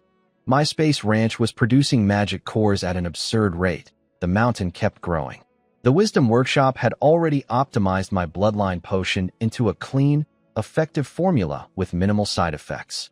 Old Jack was proof the original worked. Raymond was proof the improved version worked beautifully. I had complete recipes for 3 tiers of potion, enough to push ordinary people all the way to junior knight level. The North didn't need elite warriors. It needed large numbers of armored fighters who could hold a line against orc raiders. The South didn't need legendary knights. It needed enough loyal, capable soldiers to make the neighbors think twice. Mass-produced knights were exactly what both situations called for, and I was now the only person in the world who could make that happen. I looked at the magic core mountain in my space, the optimized potion formula in my workshop, and the letters from my father and brother asking for miracles. Time to deliver. The moment the Academy's holiday bell rang, I was already packed. I left Oak House in Finn's care, grabbed Old Jack and Raymond, and raced back to Blackstone City. This time I wasn't carrying horses. I was carrying something that could reshape the entire family's future. The castle's council room was heavy with tension when I arrived.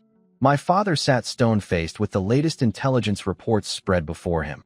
A horse transport convoy had been ambushed by elite orc raiders, losing over a dozen war horses and all their guards.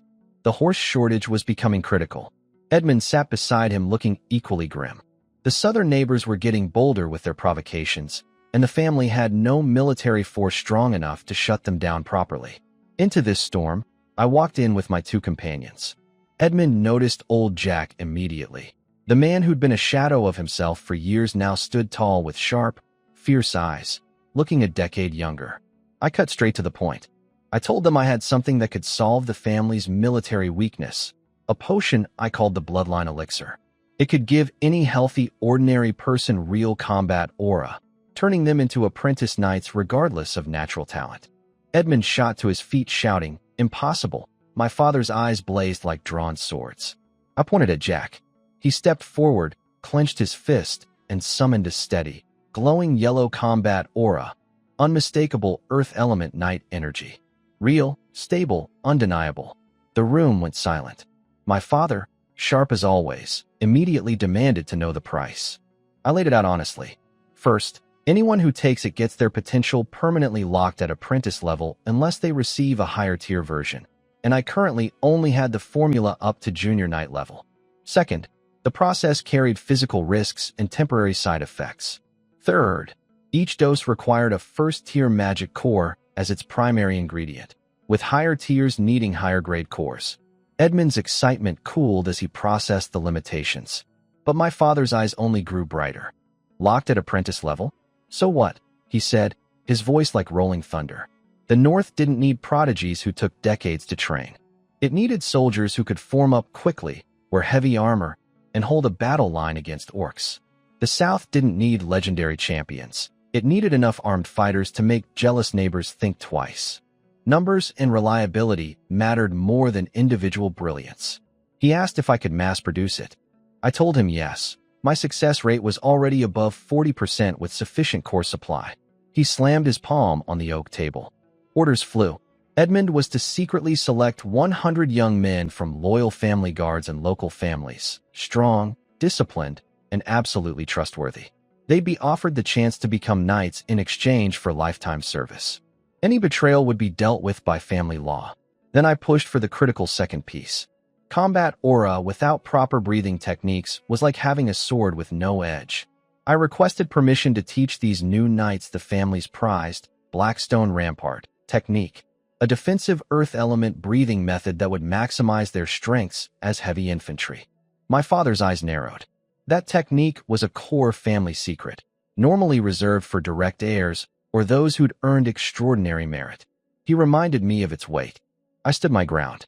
These men would never advance beyond their locked level, so giving them the best defensive technique possible would transform a group of capped apprentice knights into something far more terrifying. 100 heavy armored soldiers channeling connected combat aura in tight formation, an immovable wall that could make even mid-level knights hesitate.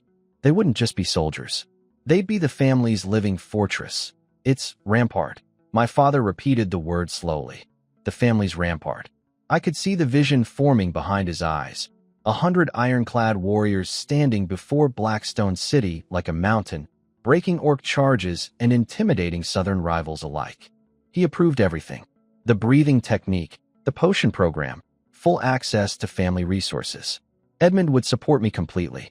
Before I left the room, my father looked at me for a long time with an expression I'd never seen before: pride, wonder, and something deeper. He said quietly that each surprise I brought was bigger than the last, and he hoped this, Rampart Knight Core, would truly become the family's foundation. Walking out of that council room, I felt the weight of what I'd just set in motion. 100 knights. A family transformed. And this was only the beginning. Back in the capital, I turned Oak House's basement into a potion factory. My father had given me full access to family resources plus 2,000 gold coins for materials. The actual cost was under 500. I pocketed the difference without a shred of guilt. I became a human assembly line, grinding cores, mixing ingredients, controlling temperatures, bottling potions. Day after day, nothing but dry bread, sleep, and staring into that black cauldron. With the Wisdom Workshop's optimized recipe, my success rate held above 60%. There were still occasional explosions and toxic fumes, but one by one, beautiful ruby-red bottles of bloodline potion filled the wooden crate in the corner. 100 bottles for the family's new Knight Core, order complete. During breaks, I checked my space ranch and got a massive surprise. The original 5 steel-tooth rabbits, the ones I'd bought months ago, had evolved. Under 10 times speed acceleration and the dense magical atmosphere from the Divine Fragment upgrade, they'd grown larger than any of the younger generations. Their teeth gleamed like metal, chomping through ironwood fencing like crackers. Their energy signatures read as third-tier magical beasts, peak elementary level. Normal steel-tooth rabbits max out at first tier. Reaching second tier is considered a freak mutation. Mine hit third. The space wasn't just accelerating growth, it was pushing creatures past their species limits. It just took long-term exposure. Third-tier magic cores were far more powerful and pure than first-tier ones. This meant my future supply of mid-grade and high-grade potion ingredients was guaranteed. No more buying overpriced cores on the market. My rabbits were literally producing them for free. After finishing the family order, I took care of my own interests. I had Raymond recruit 3 trustworthy fighters from the family's trade guards. Old Six, a quiet man with deadly knife skills. Hans the Bull, strong enough to carry a horse. And Kale, Hawkeye, a sharp-eyed descendant of hunters. All had families back in Blackstone City, loyalty insurance. 3 potions, 3 transformations in Oak House's basement. Familiar groans, familiar bursts of combat aura, familiar brief exhaustion. 3 new apprentice knights. Combined with Jack and Raymond, I now had 5 personal knights sworn to me alone. They knelt before me in that cramped basement, eyes blazing with gratitude and devotion. I named Jack as captain, Raymond as deputy, and gave them their standing orders. Recover fully, master the Blackstone Rampart breathing technique, and prepare for future upgrades to higher-tier potions. With the family mission done and my private guard established, I turned to growth.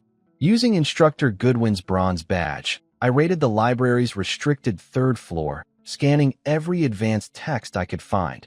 Mid-level alchemy charts, magical beast bloodline analyses, energy breakthrough theories, soul contract techniques. I didn't understand half of it, but I stored everything. The Wisdom Workshop would process it all eventually. I also went shopping for higher-grade magical beast cubs across the capital's markets and black market auctions. Fire foxes, snow ferrets, windrunner foal cubs, anything with potential went into my space ranch. I even gambled 100 gold coins on a mysterious petrified lizard egg from the Misty Mountains at a black market auction. Pure speculation, but with my space's power, even long shots were worth taking. Looking at my expanding menagerie of fuzzy, scaly, and feathery babies in the space pens, I smiled like a proud zookeeper. Every one of them would eventually produce magic cores, the fuel for my potion empire and my growing army. On the surface, academy life looked normal. Classes, meditation, lab work. But underneath, everything was accelerating. Beasts growing, knowledge stockpiling, knights training, and plans for the north taking sharper shape every day. I slipped into my farm space for a full inspection tour, and the sight nearly overwhelmed me. Everything was thriving beyond my wildest expectations. The 10 acres of farmland, now running at 5 times speed, were bursting with life. The eastern 5 acres were my core production zone, the backbone of my potion empire. Thick, powerful hemostasis grass grew like a small forest, leaves sharp-edged and reeking of potent medicine.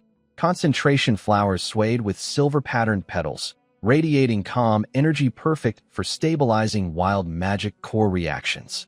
Moonlight grass carpeted the ground in green velvet, sprouting tiny silver sparkles at nightfall.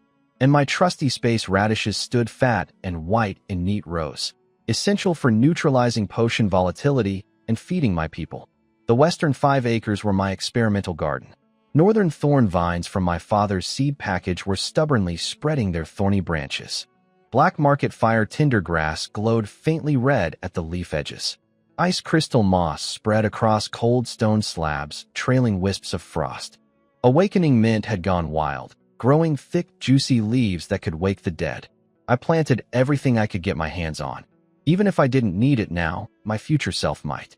The ranch area was an absolute zoo under 10 times acceleration. 2 pens housed the steel-tooth rabbit empire. The 5 original rabbits had grown into bull-sized monsters with metal-sheen teeth that chewed through reinforced fencing like cookies, confirmed 3rd-tier peak magical beasts. They were my premium core producers. Dozens of younger rabbits filled the neighboring pen, contributing steady 1st and 2nd-tier cores. But just as valuable was their waste.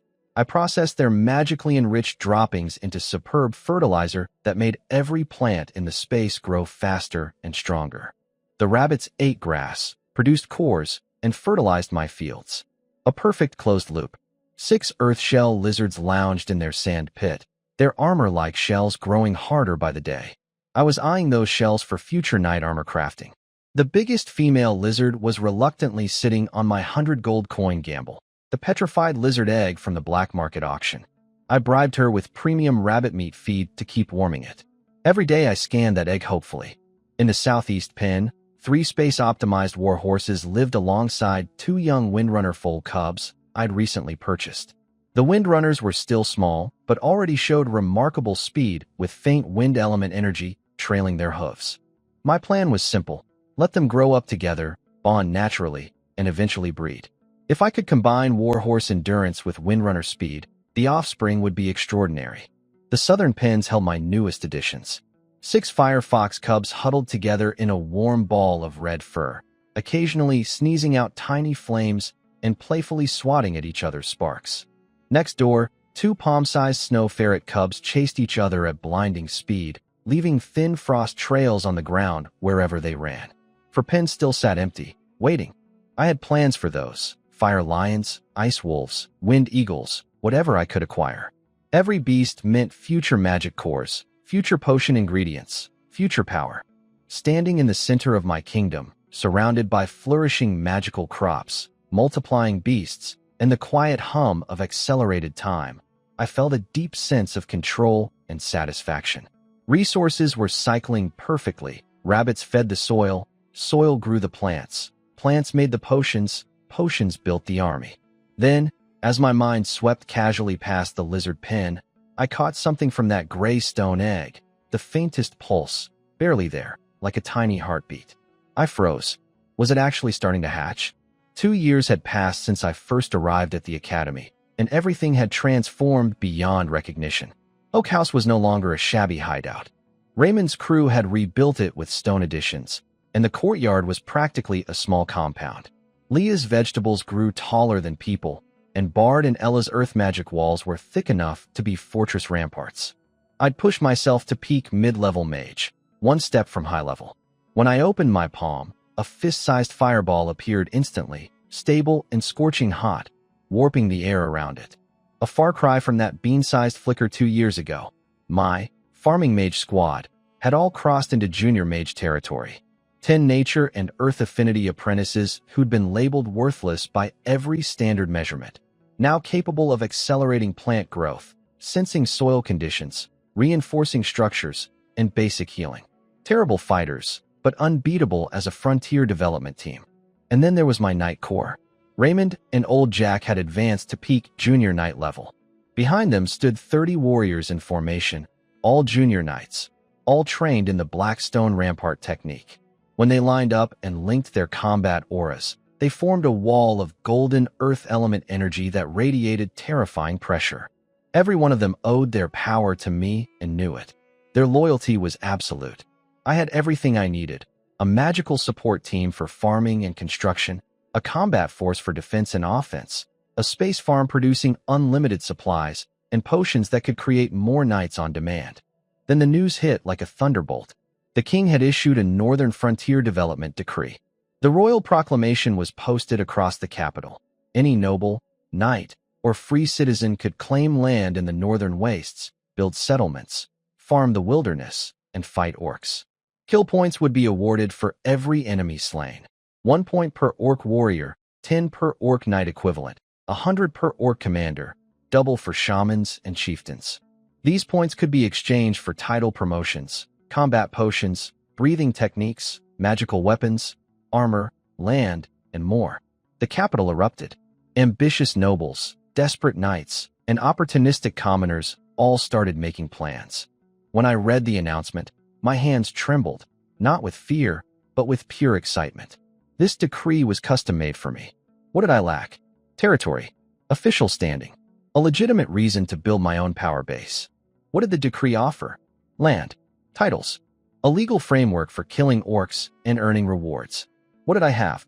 A space farm producing infinite supplies, bloodline potions to mass-produce knights, a mage team for infrastructure, a knight corps for combat, and a menagerie of growing magical beasts as future assets. I slammed my fist on the table. Northern Black Stone Wasteland. That's our target. I gathered my core team. Raymond and Jack didn't hesitate. They'd been waiting for this. Leah's face flushed red with excitement. promising her squad could handle all the farming and construction. Finn pushed up his glasses nervously, mentioning orcs, but I cut him off. Danger meant opportunity. Orcs weren't threats. They were walking warpoint dispensers. The plan was clear. Move fast, secure a foothold, build a settlement, farm the land, kill orcs, stack points, and earn a lordship. First step, go home to Blackstone City and convince my father and brother to back us with people, money, and supplies. Standing in the Oak House courtyard, surrounded by my loyal knights and eager mages, feeling the pulse of my thriving space farm in the back of my mind, I let the words roll through my head for the first time. Lord Dewan Wilson of the Northern Territory. It had a nice ring to it. I sat on my rock-hard bed studying a beaten-up map of the northern frontier, tracing my finger along the coastline until it landed on a spot labeled Black Reef Coast. Someone had doodled a skull next to it. Every other noble considered this place worthless. Black rocky shores that wrecked ships, salt-poisoned soil that barely grew weeds, and nothing worth fighting over. Perfect. Other people saw wasteland. I saw opportunity nobody would compete for. My space farm could turn dirt into paradise. Leah's nature mages could speed grow crops in a third of normal time. Salt-damaged soil meant nothing when I had magical fertilizer that could make rocks sprout vegetables. The remote location kept us away from the main orc attack routes. The winding coastline had natural small harbors, perfect for a future dock connecting to the family's southern trade network. Cheap, safe, hidden, and full of potential.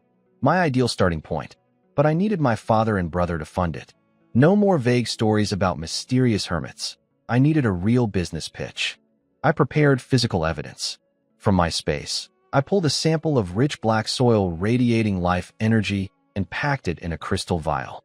I plucked a fat, gleaming space-grown radish with its roots still attached.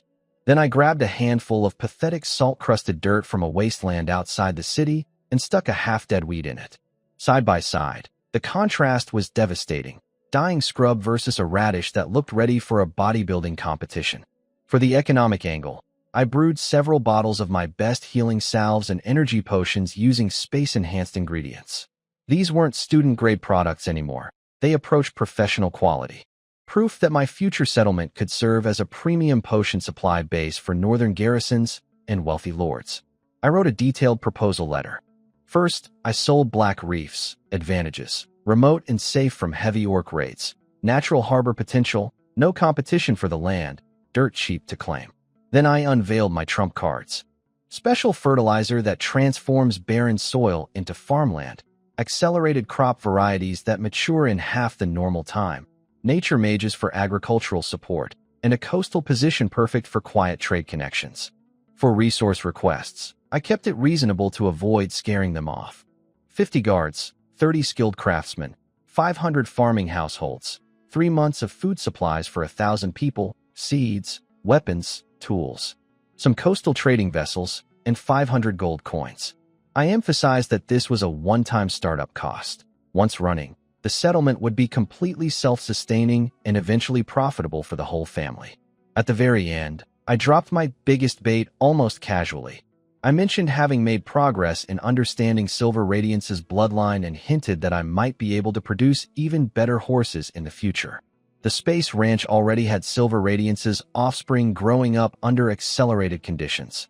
I was telling my father and brother that backing this settlement meant not just one miracle, but a pipeline of miracles. I packed everything carefully. Letter, soil samples, the radish versus weed demonstration, and the premium potions, and handed the bundle to old Jack with instructions to deliver it personally to Blackstone City. As I watched him leave carrying my business proposal, I stared at that skull-decorated map and grinned. Black Reef Coast, Wilson Territory. It had a very nice ring to it. Old Jack delivered my package to Blackstone Castle, and from what he told me afterward, the presentation went exactly as I'd planned, maybe even better. My father and Edmund sat in the council hall as Jack unwrapped everything piece by piece. First, the crystal vials of space soil. When the caps came off, even my stone-cold father's fingers twitched from the raw life energy pouring out.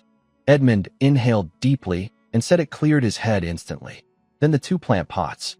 One held a dried-up weed in cracked, salt-white soil, authentic Black Reef Coast dirt.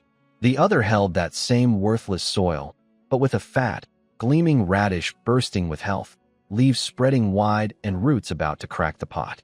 The visual contrast was brutal. Edmund jumped out of his chair to examine it, barely believing what he was seeing.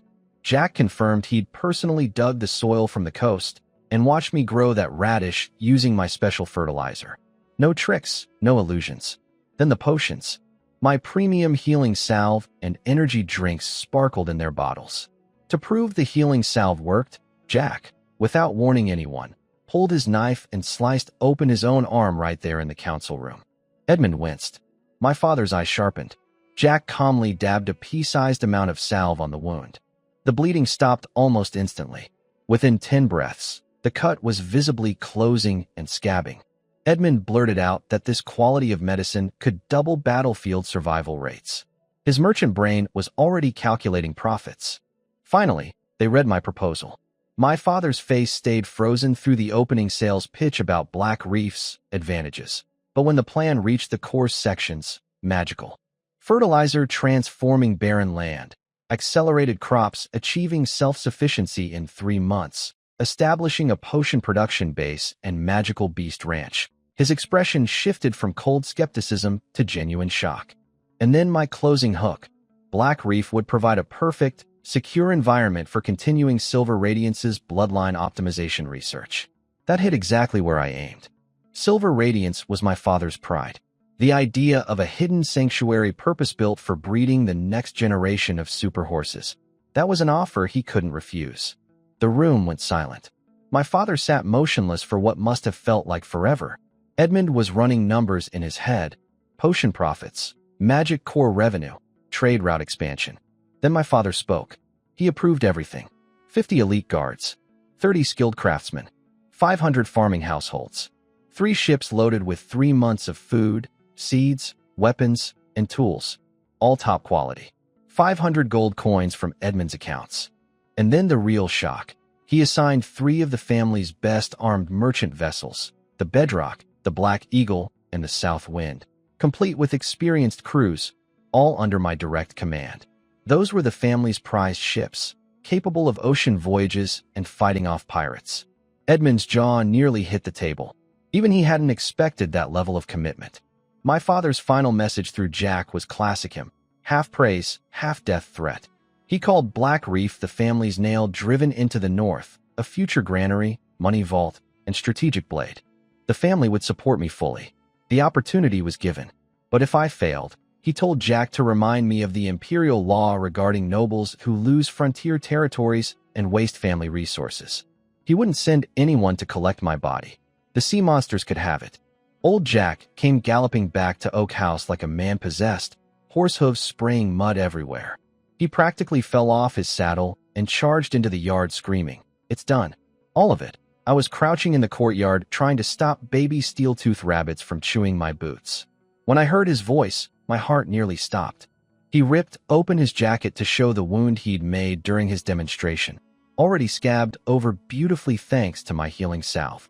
Then he rattled off the list: 50 guards, 30 craftsmen, 500 farming families, mountains of food and seeds, weapons and tools all top quality, 500 gold coins, and the part where his voice cracked, 3 armed merchant ships.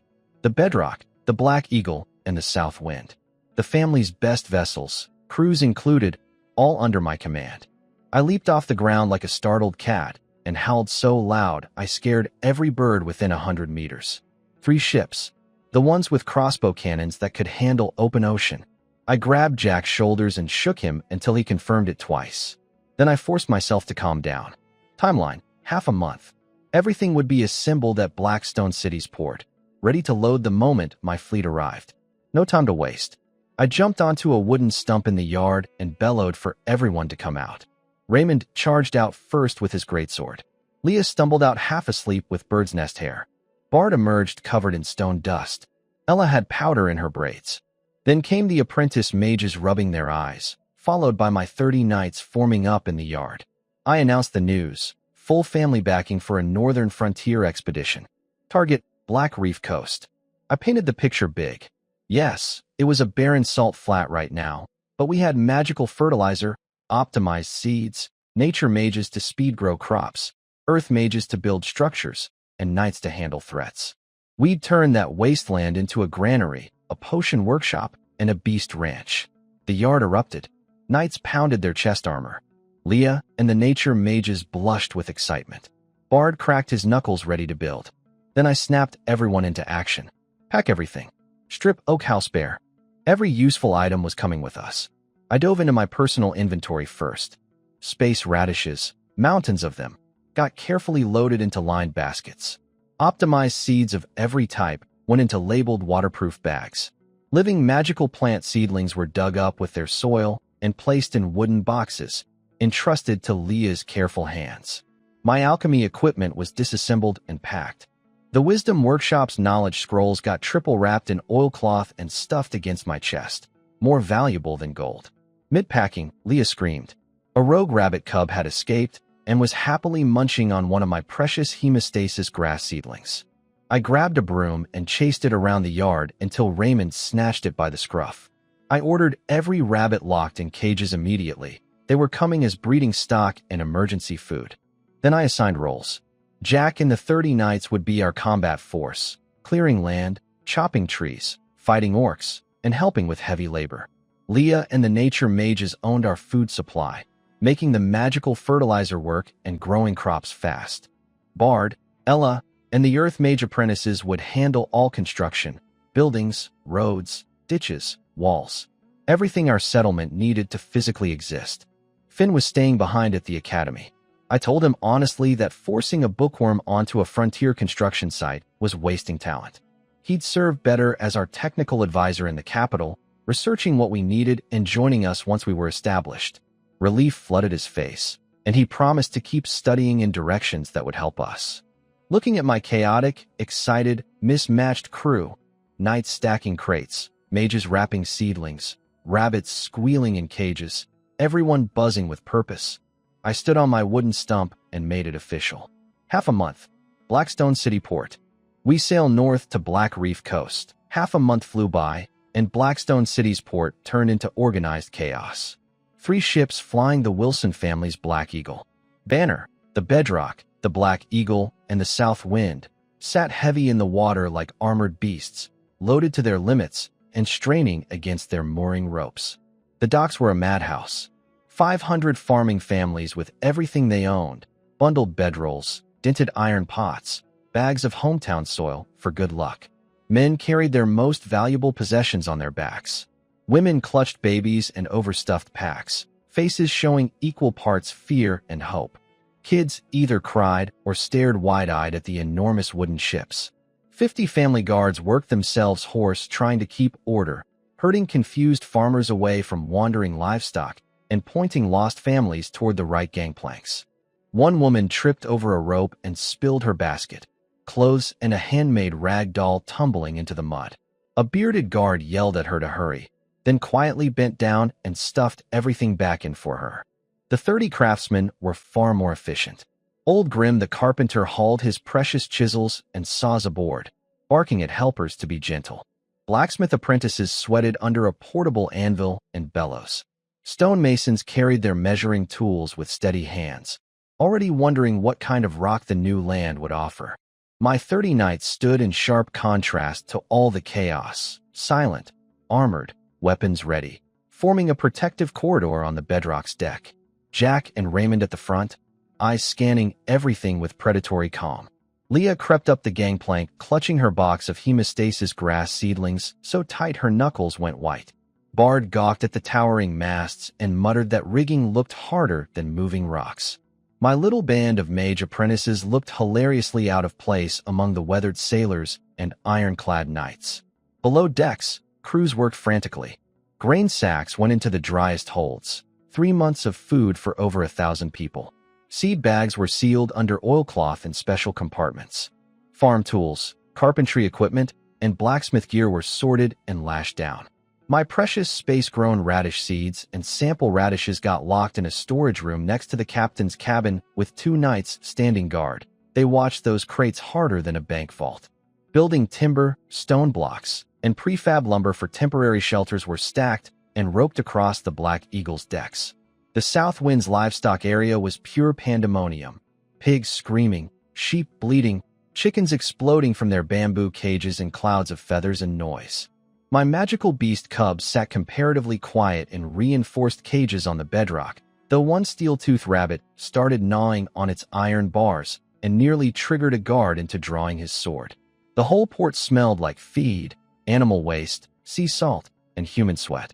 I stood at the bow of the bedrock in a fitted travel outfit and a windproof short cloak, hair whipping in the breeze. Edmund fought through the crowd to the ship's side.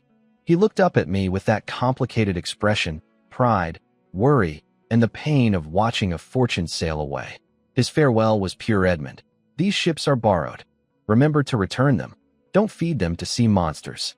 And make something of yourself out there. I grinned and shouted back that I'd bring him Black Reef souvenirs. He shook his head with that familiar mix of annoyance and brotherly affection, then disappeared into the crowd. Loading finished. The commands rang out one after another. Raise anchor. Cast off. Unfurl sails. Heavy iron anchors ground free from the harbor mud. Thick ropes snaked back aboard. Massive brown canvas sails climbed the masts and snapped open like eagle wings, catching the wind with a deep, powerful boom. The ships groaned, shifted, and began to move. Slowly at first, then with growing momentum, the three vessels pulled away from the dock in a line. The familiar sounds of the port faded. Blackstone City's outline shrank behind us. Everyone on deck turned to look back. Farmers gripping the rails, guards at their posts, knights standing watch, apprentice mages peering over shoulders. Children stopped crying and stared at the endless ocean. Wives silently squeezed their husbands' rough hands. I stayed at the very front of the bedrock, facing forward. Ahead lay autumn cold fronts, treacherous reef-lined waters, and a barren coastline hidden in gray mist. Either my exile or my kingdom. The ship's horns sounded, deep, powerful, carrying far across the water. I threw my arm forward and shouted over the wind and waves, loud enough to carry to the ships behind us. Destination, Black Reef Coast. Set sail? The sails swelled tight as drawn bows. The bedrock and its companions carved through the deep blue sea, trailing long white wakes like arrows fired toward the cold, unknown, and endlessly promising north. We carried chickens, livestock, grain, steel, space-grown radishes, and 1,000 anxious but hopeful hearts. The Northern Province Governor's office sat in the center of Ice Rock City like a pile of frozen granite blocks glued together with frost magic. Stone gargoyles flanked the entrance, staring at visitors like they were sizing up a meal. The plaza outside was absolute madness.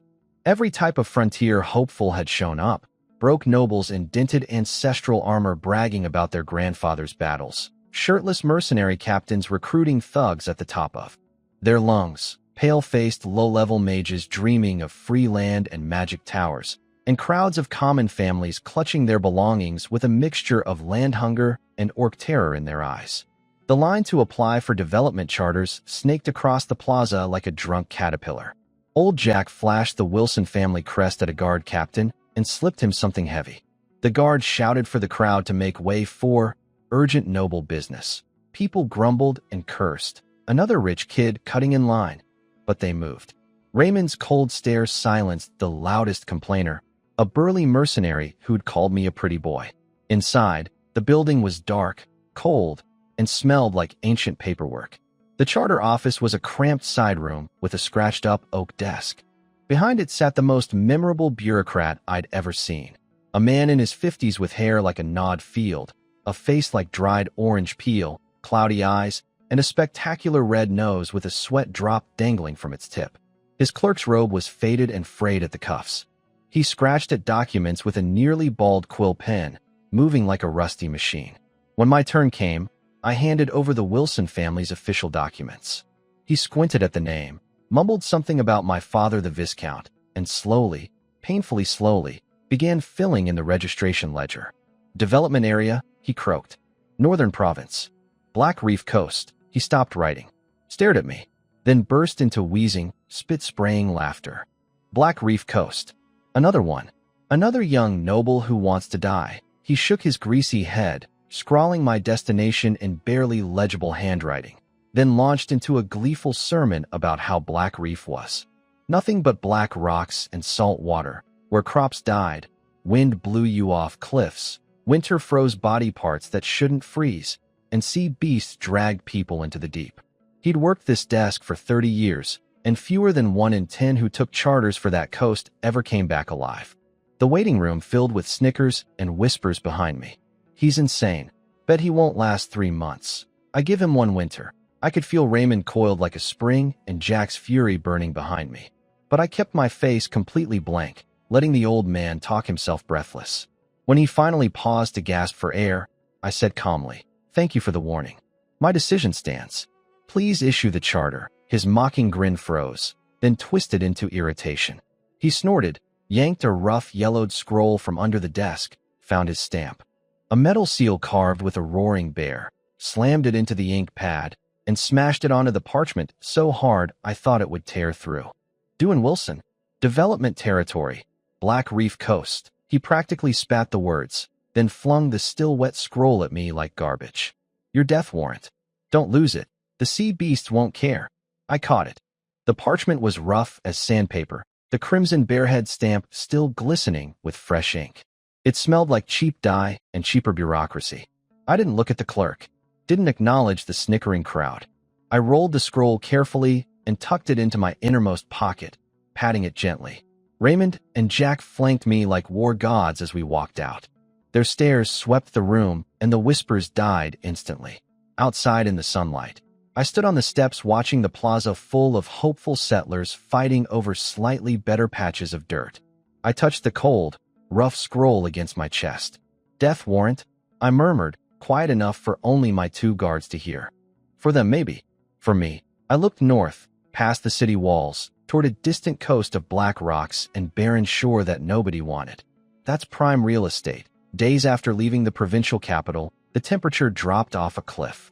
I wrapped myself in my windproof cloak and still felt cold drilling into my bones. Then the lookout screamed from the crow's nest, wailing straight ahead. Every experienced sailor on deck went pale. I climbed to the bow and saw it. 2 massive black-brown cliffs facing each other like gates to hell, with a narrow channel between them. The sky above turned a sickening lead gray, pressing down on the water like a dirty ceiling. Even from a distance, the dread was physical. We had no choice but to go through. The moment we crossed into the strait, everything changed. The calm sea vanished. In its place was a boiling dark green nightmare. The wind didn't howl. It screamed, like thousands of tortured voices shrieking at once. I could barely stand. The clouds dropped so low they nearly touched our tallest mast, with pale lightning slithering silently through their depths. Then came the waves. Not waves. Moving mountains of black-green water, crashing from every direction. The first one hit the bedrock broadside like a battering ram. The entire ship groaned as if it would split apart. Everything unsecured, barrels, ropes, buckets, went sliding across the deck. I bear-hugged the main mast and held on for my life, feeling like a rag doll in a washing machine. Below deck, the farmers were in total misery.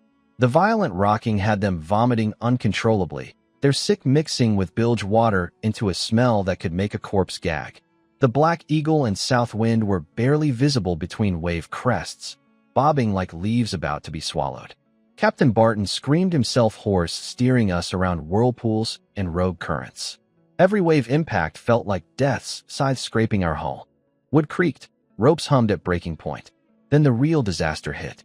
A massive rogue wave, bigger and more violent than anything before, slammed into the South Wind's stern from behind.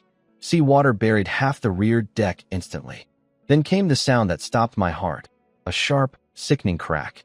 The reinforced oak cargo hold door, iron-banded, thick as a man's arm, had its hinges ripped clean off by the wave's force. The door flew open and the ocean poured in like a hungry beast. Inside that hold, nearest to the broken door, sat over a dozen carefully wrapped wooden crates containing my space-optimized grain seeds.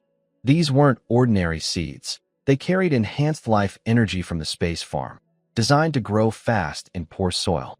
They were my guarantee of feeding 1,000 people through the crucial first months at Black Reef.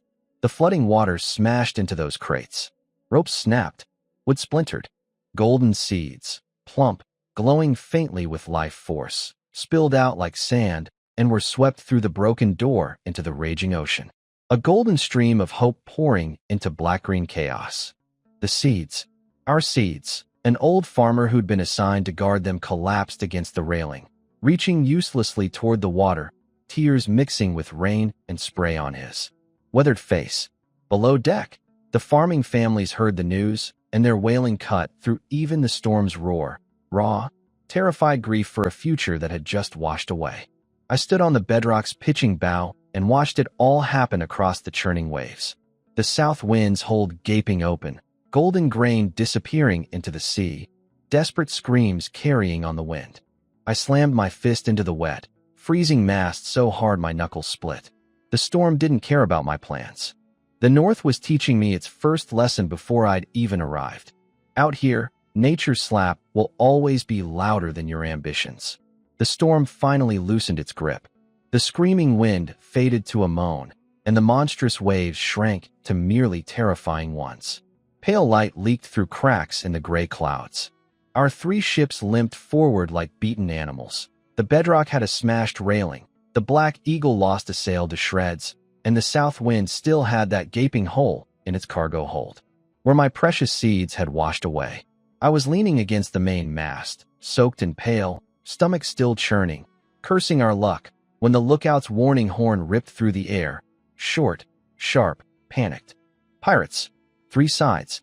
We're surrounded. I scrambled to the railing.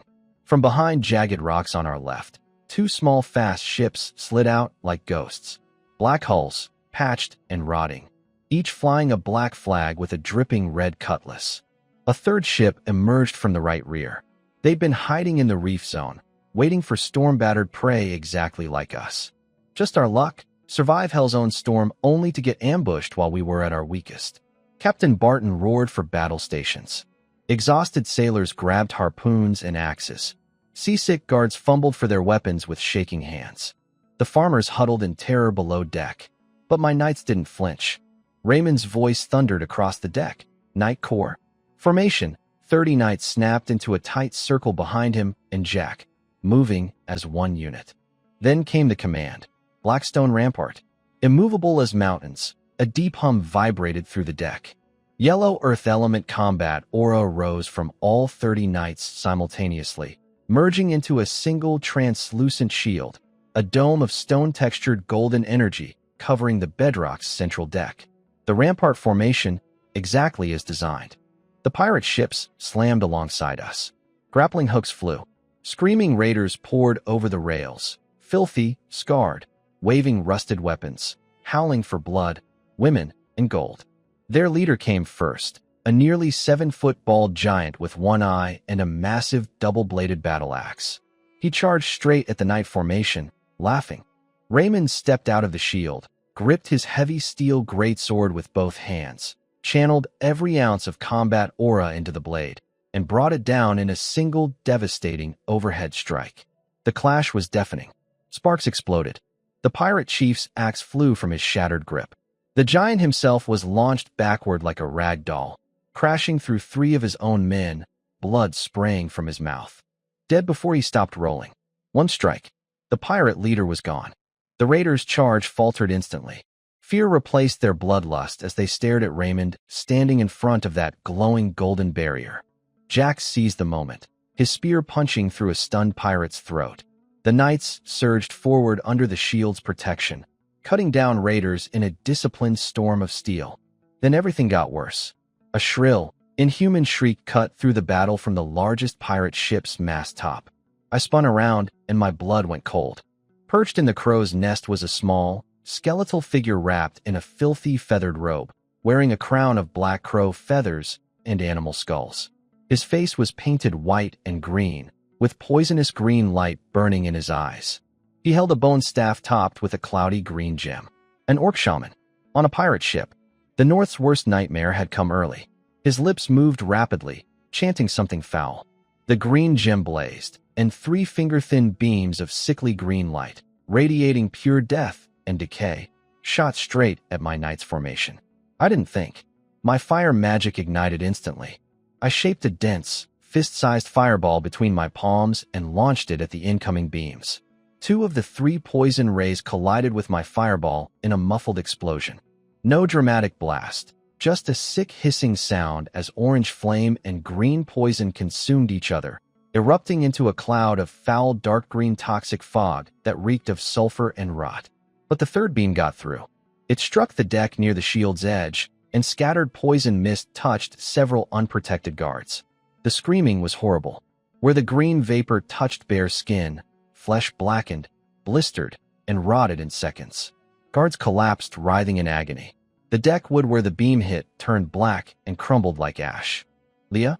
Now!" I screamed while charging up another fireball. Leah went white, but didn't freeze. She shrieked at her nature apprentices to grab the emergency healing salves. They scrambled to the fallen guards, pried open their mouths, and forced in globs of my premium ruby red healing paste. They smeared it thick over the corroding wounds. It worked. The agonizing pain visibly eased. The spreading rot slowed, then stopped. Blackened skin stabilized, seeping clear fluid as the salve's life energy formed an invisible barrier against the poison. The guards weren't healed, but they weren't dying anymore. Everyone who saw it, knights, sailors, terrified farmers peeking from below, felt a surge of hope. The boss's medicine was real. Raymond roared for a counterattack. The knights, their morale exploding, charged out of formation and tore into the remaining pirates with savage efficiency. Swords flashed, spears thrust, and pirate screams replaced their earlier war cries. The shaman on the mast watched his poison get neutralized and his pirates get slaughtered. His toxic green eyes locked onto me with cold, venomous hatred as I stood at the bow preparing a second fireball. I could feel him memorizing my face. Then he hissed something, slammed his staff downward, and vanished in a burst of dark green smoke. Only a few black crow feathers drifted down from the empty crow's nest. A bone whistle shrieked from the pirate flagship. The surviving raiders abandoned their dead and wounded, leaping back to their ships, cutting grappling lines, and fleeing in complete disorder. It was over. The deck was a mess of blood, seawater, and debris. The poison guards were stable thanks to the salve, but still in pain. Sailors began dragging pirate corpses to the rails. I stood at the bow watching the pirates disappear, then glanced up at the empty mast where the shaman had been. Storm damage, lost seeds, pirate ambush, and now an orc shaman who'd seen my face and escaped. I touched the development charter in my jacket. That red bearhead stamp seemed to be laughing at me. Black Reef Coast's welcome party was certainly memorable. After surviving the storm and pirate attack, our three battered ships finally crawled out of Whaling Strait. The crews were exhausted. Dried blood and wreckage covered the decks. The farmers huddled below in misery, seeds lost, blood spilled, death still fresh in everyone's minds. The sea calmed, but the air got worse. A thick, foul smell hit us, salt, rotting seaweed, and something mineral and alkaline that burned the nostrils. Old One-Eyed Edgar the Navigator called it sea dragon ambergris. I said it smelled more like a dragon with diarrhea. Then the fog parted, and I saw our new home for the first time. Black. Everything was black. The coastline wasn't sand. It was an endless wall of jagged black rock jutting from the water like monster teeth. Dark, sharp, stacked and twisted in every direction, stretching as far as I could see. Between the rocks, narrow strips of gray-brown gravel mixed with shell fragments and dark pebbles, the kind of beach that would destroy your feet. Behind the shore, the land was worse. Flat, cracked, gray-white earth covered in alkaline crust, hard as concrete. A few pathetic gray-green bushes shivered in the freezing wind, looking half-dead. No trees, no grass, no green, no life. Even bird droppings were scarce.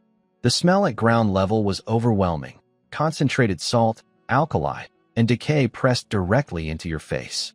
Old Jack stared and said it looked more desolate than the worst battlefield ruins he'd ever seen. Raymond managed only. "This place is ugly as hell." Leah clutched her surviving hemostasis grass seedling and trembled. Bart started worrying whether his earth magic would even work on these rocks.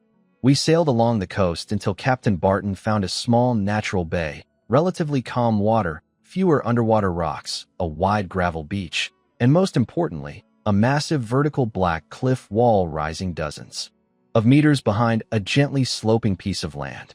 That cliff was our answer. A natural fortress wall at our backs with high ground for lookout posts and a clear view of the entire bay. I ordered the landing boats out. When my boots hit the shore, the ground was hard, slippery, and sharp enough to hurt through leather. The alkaline air was so strong I coughed immediately. I scrambled up the slope and started assessing. The cliff provided shelter from behind.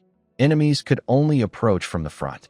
We could carve watch posts into it, maybe even tunnels later.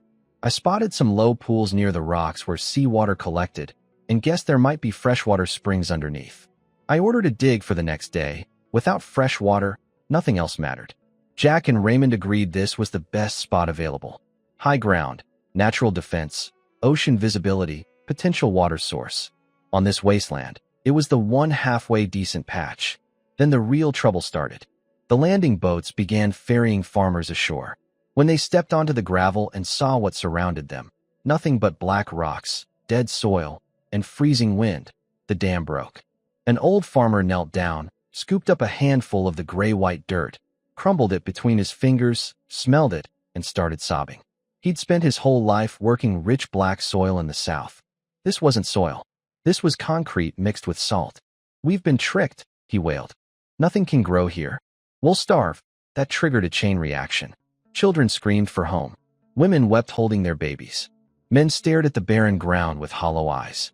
The craftsmen looked just as lost. They weren't afraid of hard work, but what good were their skills if there was nothing to build with and no food to eat? Panic and despair spread across the beach like poison gas.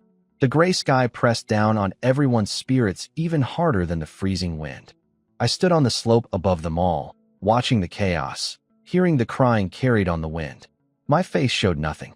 I turned around and stomped the frozen ground hard. Sharp gravel bit through my boot sole.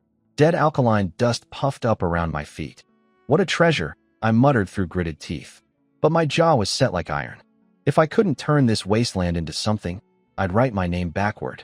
I spun around and shouted down at Bard, who was nervously peeking at the crowd from behind a rock. "Bard, grab your team. Get up that slope and map every inch of this ground. I'm building the toughest shelter this coast has ever seen. Right against that cliff. Starting today, this godforsaken place that even salt-resistant weeds didn't want to live on was mine to conquer." The freezing north wind cut across the bare gravel beach like knives. Our farmers huddled in leaky grass shelters around pitiful campfires, staring at nothing. Despair was winning, salt-crusted ground, black rocks, lost seeds, biting cold. If I didn't act fast, I'd lose their hearts completely. I called Bard, Ella, and their 9 earth magic apprentices to the slope. They looked at the iron-hard black rock and frozen alkaline soil, and their faces said, "Impossible." Bard stammered that the stone was too hard for their weak magic. I grinned and pulled out 2 crumpled scrolls I'd copied from the Academy library, low-level earth spells called Stone to Mud and Mud to Stone. With these, every rock and patch of dead soil on this coast became building material. Like clay in our hands. The plan was simple: give people homes first. Warm, solid shelter would steady their hearts. Everything else could wait. I mapped out a housing zone on the sheltered slope below the cliff wall, away from the wind. Bard's team of 5 would use stone to mud, softening massive black reef rocks into workable slurry. Ella's team of 5 would use mud to stone, converting useless alkaline dirt into solid building bricks. They'd work in shifts to recover their magic. Craftsmen would guide the farmers in using wooden molds to shape the slurry and stack the bricks. Old people and women would gather dry grass to fill gaps and insulate. Bard's group went first. 5 pairs of hands pressed against a boulder, spiritual power flowing through the spell patterns. Within minutes, a massive black rock melted into a steaming pile of thick brown mud. Bard's face lit up like a lantern. Ella's group performed the reverse miracle. She waved her hand over a patch of gray alkaline crust. The dead soil softened, then instantly re-hardened into a neat rectangular stone brick, rough but solid. An old farmer who'd been crying over the worthless soil just days ago watched a piece of that same soil transform into a building block. He fell to his knees, tears streaming, calling it a miracle. The construction site exploded with energy. Farmers who'd been paralyzed with hopelessness were suddenly running with wheelbarrows full of mud slurry, hauling stone bricks, shouting to each other. Craftsmen directed the work, Foundations poured from liquefied rock, walls stacked from converted bricks, roofs framed with timber and covered with oilcloth and packed earth. Simple, ugly, but warm and solid. I kept strict control of the mage's energy, 2-hour shifts, mandatory meditation breaks, diluted energy potions to help recovery. As they practiced, they got faster. The farmers found their rhythm too. 7 days. That's all it took. By the 7th sunset, rows of squat stone houses lined the sheltered slope. They were rough and ugly, crude walls, basic roofs, wooden plank doors. But they were real shelter that blocked the wind and held warmth. I announced the housing lottery. Every family got one room. Craftsmen and families with elderly or children went first. The rest would squeeze together until we built more. When the first families walked into their new stone houses, dry, warm, out of the wind, many broke down crying again. But this time it was joy. Children ran around the new buildings laughing. Women carefully arranged their few belongings. Men started patching cracks and reinforcing doors without being asked. Thin smoke rose from newly built chimneys. The despair that had nearly drowned us was gone, replaced by something fragile but real: hope. Bard and Ella sat collapsed on a rock, pale and trembling from exhaustion, but smiling at each other like they'd just conquered the world. I walked over and clapped their shoulders. You two are heroes of Black Reef Coast. Take 2 days off. Then we're building a stone fortress. I looked out at the wasteland beyond our little village. Still barren, still hostile, still ugly. But now I had people who believed. And that changed everything. The stone houses were up and the farmers finally had warm shelter. But a new crisis was already breathing down our necks. Food was running out. Storm damage and pirate losses had gutted our supplies. What remained would last maybe days, not weeks. I had mountains of space-grown radishes and wheat stored in my farm dimension, but pulling food from thin air in front of everyone was too risky. I needed to grow crops on this actual land first, then quietly supplement from the space if things got desperate. I gathered all my mages and a crowd of drafted farmers, and marched them to the flat ground behind the cliff wall, our best spot, sheltered from wind with decent sunlight. The farmers carried their hoes and rakes with dead eyes. They'd seen this soil. They knew it was concrete-hard alkaline crust that couldn't grow a weed. They thought I'd lost my mind. First step, break the ground. I ordered Bard, Ella, and the earth mages to use their stone to mud spell on the frozen salt crust. They pressed their palms to the iron-hard surface, channeled their power, and watched the gray-white ground melt into soft, dark, workable soil. What would have taken farmers weeks with hand tools took the mage teams hours. They worked in shifts, chugging diluted energy potions between rotations, softening strip after strip until we had a large field of deep, loose earth. Then came the secret weapon. I brought out barrels of concentrated space fertilizer, my golden miracle grow, diluted in seawater and stirred into a mild, earthy-smelling solution. Farmers poured it over every inch of turned soil while the earth mages worked it deep with their magic. The transformation was instant and visible. The dull brown dirt turned rich, oily black. The texture changed from dead grit to soft, breathing earth. That awful alkaline smell vanished, replaced by the clean scent of living soil. An old farmer scooped up a handful and wept. He'd been crying over this same worthless dirt days ago, and now it looked better than the best farmland back south. We planted wheat, radish, and cabbage seeds from my supplies, ordinary looking but space-enhanced for faster growth. Leah and the nature mages knelt along the field edges, pressing their hands to the soil, channeling whatever feeble growth magic they could manage. The actual effect was minimal, but I wanted the show. Farmers needed to see magic blessing their crops. Faith mattered as much as fertilizer right now. Then came the waiting. Day 1, nothing. Day 2, bare dirt. Day 3, maybe the surface shifted slightly? Everyone was wound tight with anxiety. Day 4, before dawn, a night watchman came tumbling into the village screaming, "Green! It's sprouting!" The entire settlement stampeded to the fields. And there they were, hundreds of tiny green shoots pushing through the dark soil. Wheat seedlings, thin but bright green, growing at least twice normal speed. Radish sprouts with fat round leaves. Cabbage shoots fuzzy and vigorous. All trembling in the cold wind but stubbornly reaching upward, drinking in weak sunlight and the fertilizer's energy. The contrast against the surrounding black wasteland was almost painful, a rectangle of vivid green life in an ocean of gray death. The farmers completely broke down. Old men fell to their knees sobbing, gently touching the seedlings with shaking hands. Women hugged each other crying with joy. Children crouched at the edges, wanting to touch the sprouts but afraid to damage them. People started shouting that I was chosen by the gods, that this was divine blessing. Leah and the nature mages stood at the field's edge beaming, faces red with pride. They knew the fertilizer did most of the work, but they'd been part of this miracle, and that feeling of belonging, of being needed, lit them up from inside. I stood on the field ridge watching the whole scene. 500 families who'd been ready to give up, now kneeling in black soil, weeping over green sprouts. The weight on my chest finally eased. I picked up a pinch of that rich, dark, living earth, looked at the bright seedlings, and allowed myself a real smile. Earth mages to break the ground. Magical fertilizer to transform it. Nature mages to nurture it. The combination worked perfectly. The farming operation was officially alive. I looked out at the vast, still barren coastline stretching in every direction and felt my ambition burning hotter than ever. The first crops were in. Now it was just a matter of how fast they'd grow.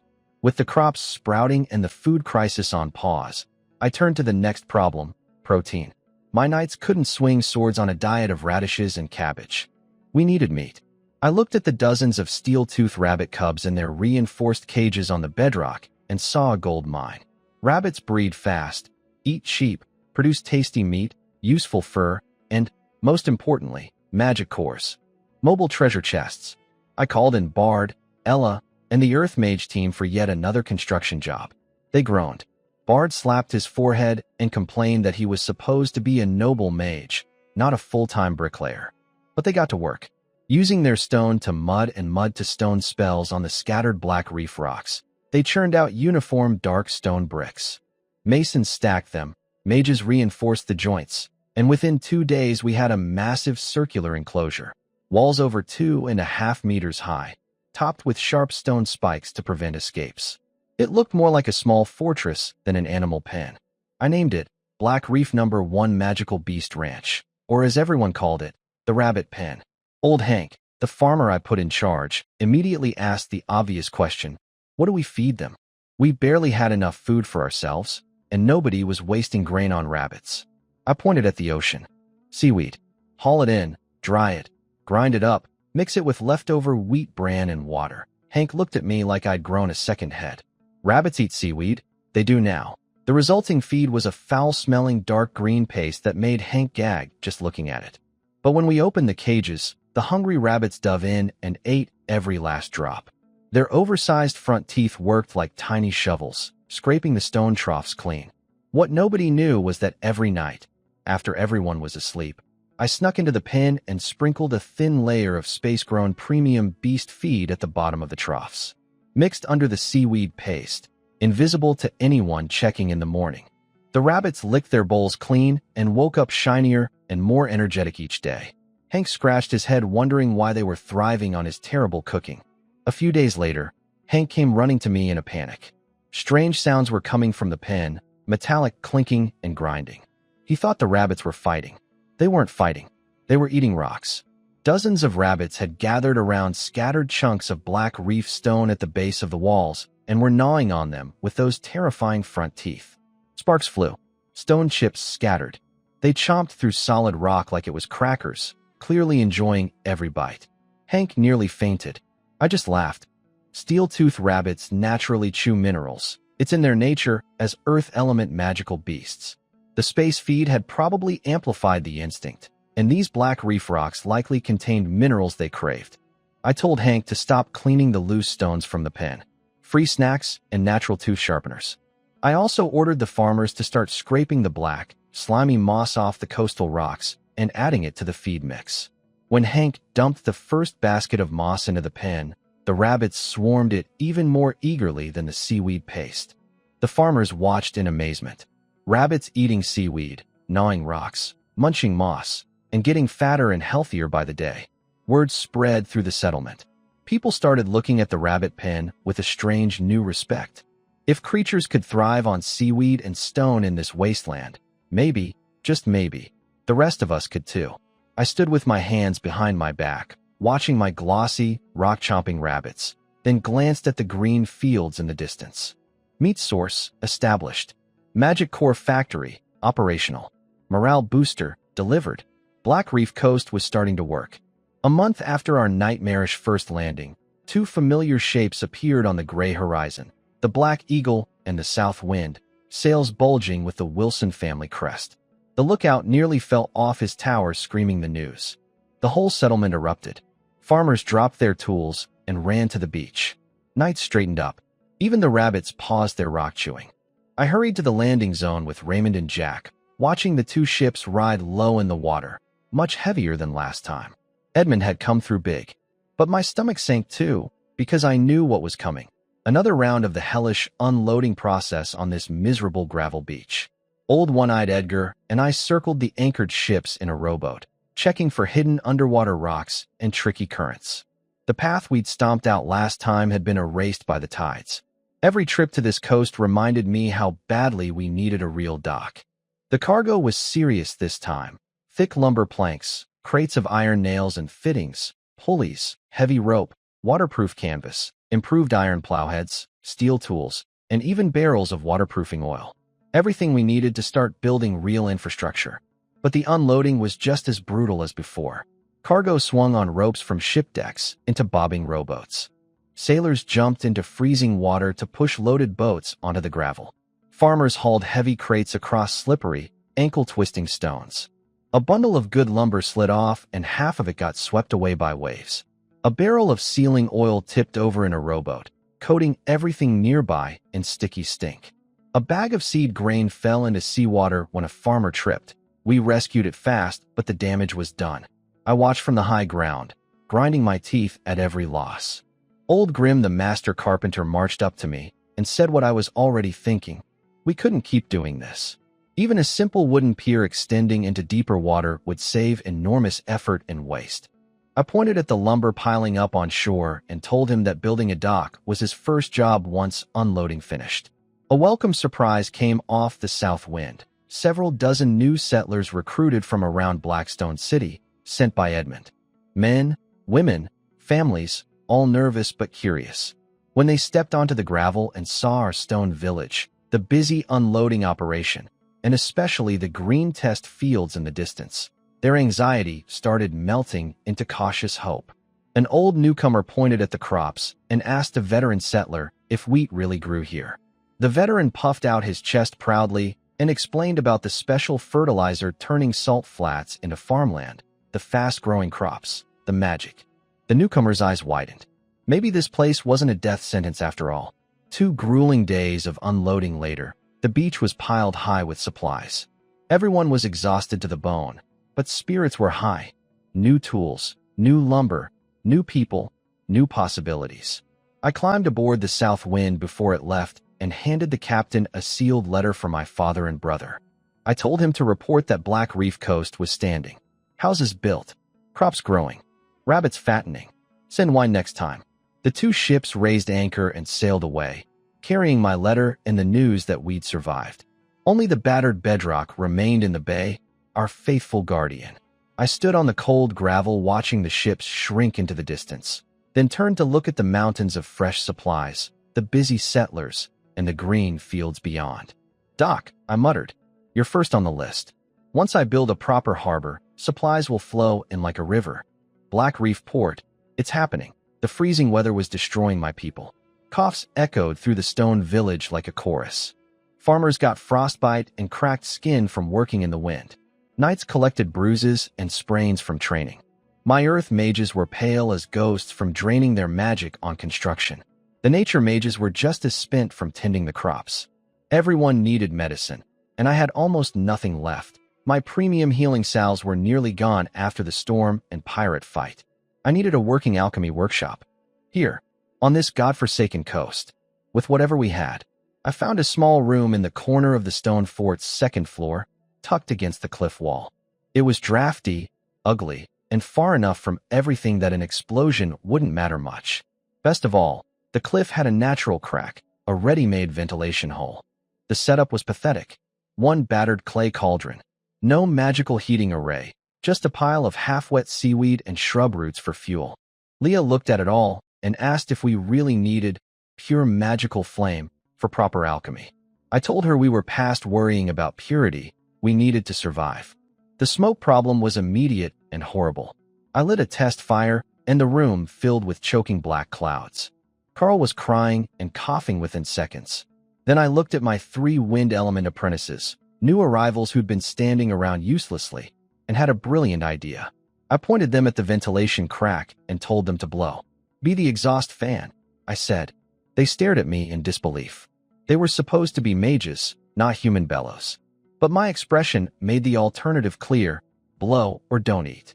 They lined up and started channeling wind magic at the crack, rotating shifts. It worked, barely.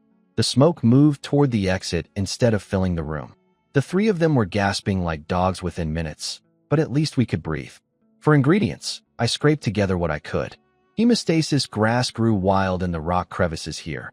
Tough, thick-leafed, smelling of sea salt and bitterness. I had farmers carefully harvest and dry bundles of it. Concentration flowers didn't grow here at all, so I secretly smuggled a few seedlings from my space farm and gave them to Leah to cultivate in a sheltered patch behind the fort, fed with diluted magical fertilizer. Supply was limited. For everything else, I used whatever Black Reef offered: seawater, crushed oyster shell powder, even stone dust scraped from rocks the rabbits had chewed.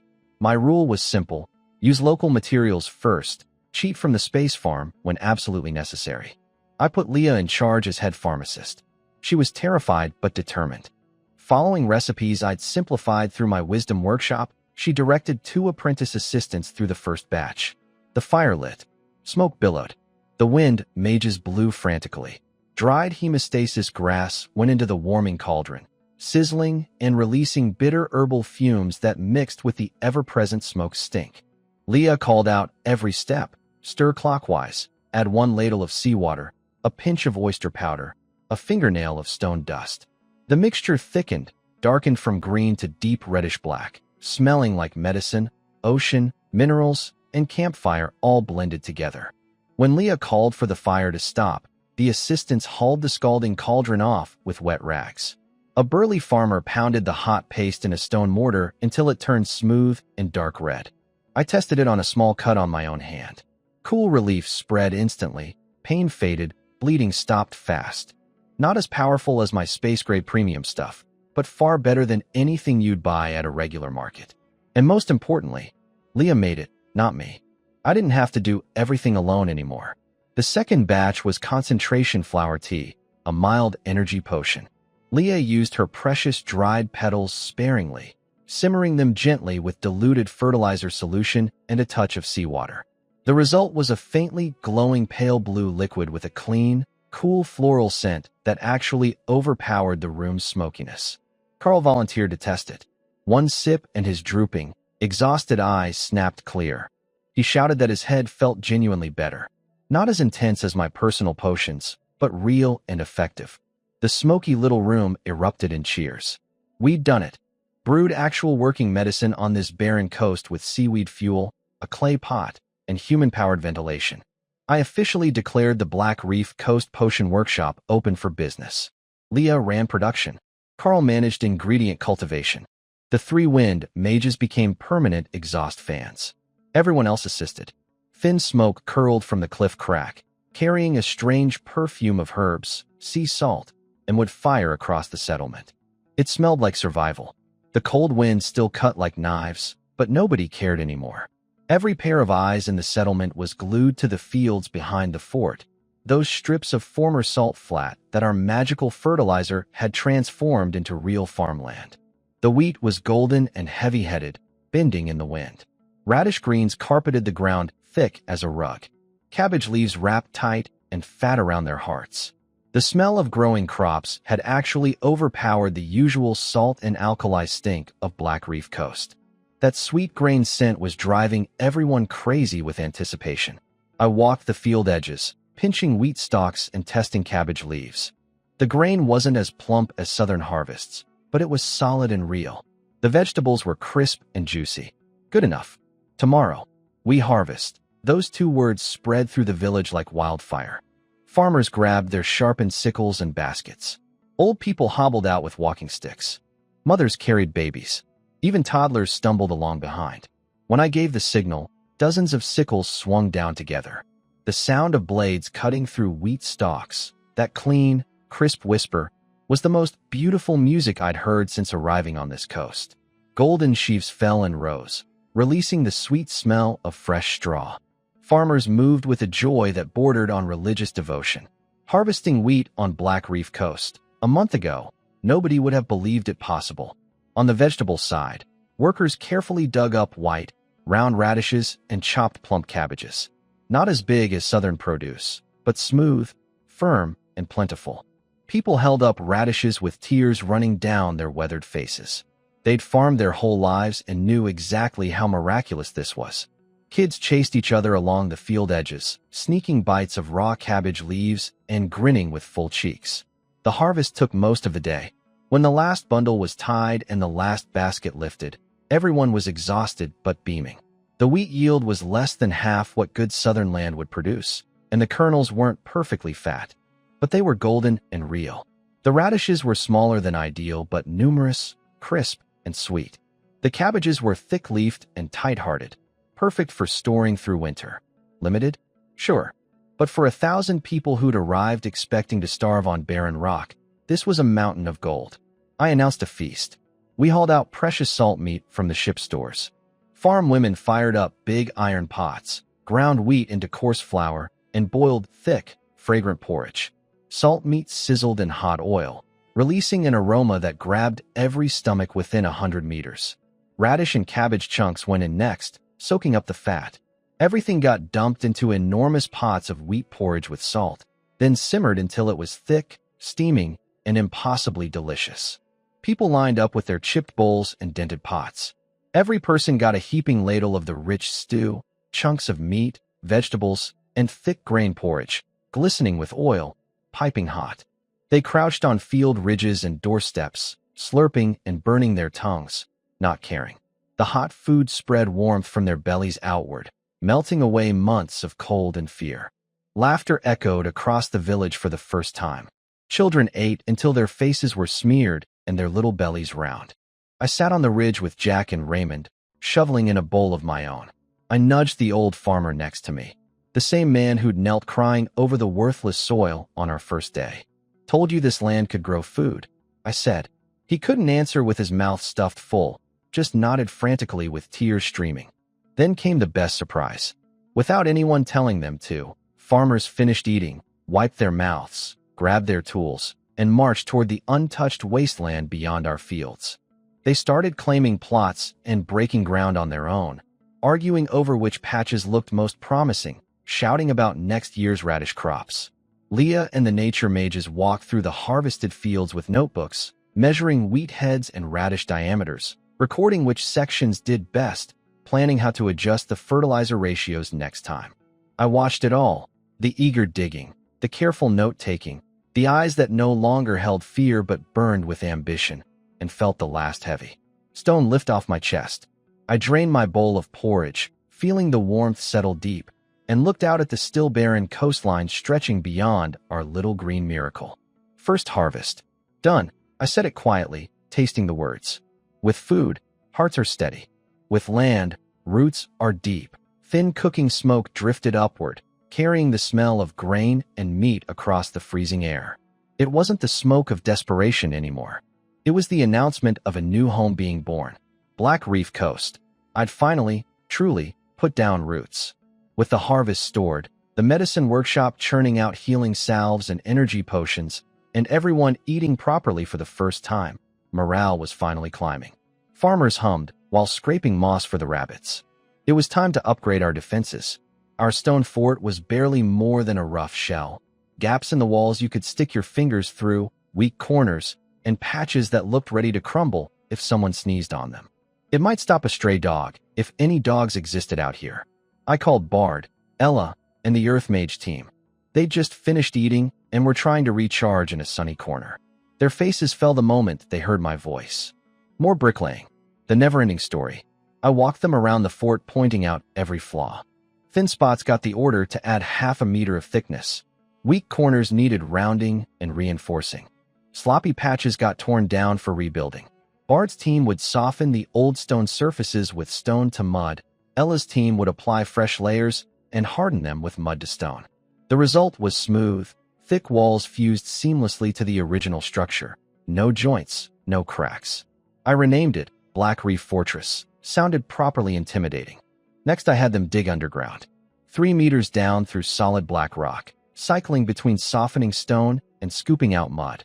The finished basement had smooth walls and floor, ventilation holes, and enough space to store grain, medicine, and anything valuable. Finally, real security for our supplies. We carved huge stone basins inside the fort too, connected to rooftop drainage channels. When it rained, water would flow down and collect in these tanks. Emergency water reserves, critical on a coast where fresh water was scarce. Up top, the flat roof got a ring of waist-high stone walls for protection and a lookout shelter built from timber and thick canvas. 3 sides blocked, one side open facing the sea. I had 2 heavy iron fire basins installed at the observation point, loaded with dried seaweed, brush roots, and whale oil. When lit, the flames were visible for miles. 1 fire meant a ship approaching. 2 fires meant enemy attack, pirates or orcs. Then came the part I'd been thinking about since we arrived, turning farmers into militia. I told Raymond and Jack to start training every able-bodied farmer in basic defense. Not turning them into warriors, just teaching them where to run when attacked, where to hide, how to support the knights from behind walls, how to thrust spears through gaps in the stonework, and how to throw rocks effectively. Raymond looked doubtful. Jack scratched his chin. The farmers were better with hoes than swords. But I didn't need heroes. I needed bodies who could follow orders and not panic. Training was rough. Farmers jabbed wooden poles at the air like drunk ducks. Rock-throwing practice nearly brained several bystanders, sending women and children screaming. The knights demonstrated defensive positions and counterattack patterns between fits of poorly hidden laughter. It was messy and clumsy, but after a few sessions, something started clicking. People learned which alarm meant what, where their assigned positions were, who to listen to, and how to work together behind the walls. A faint outline of organized defense emerged from the chaos. Standing on the reinforced walls that evening, I looked down at the training ground, then out at the thickened fortress walls, the underground vault, the water tanks, the blazing lookout fires, the green fields beyond, and the smoking chimneys of the village.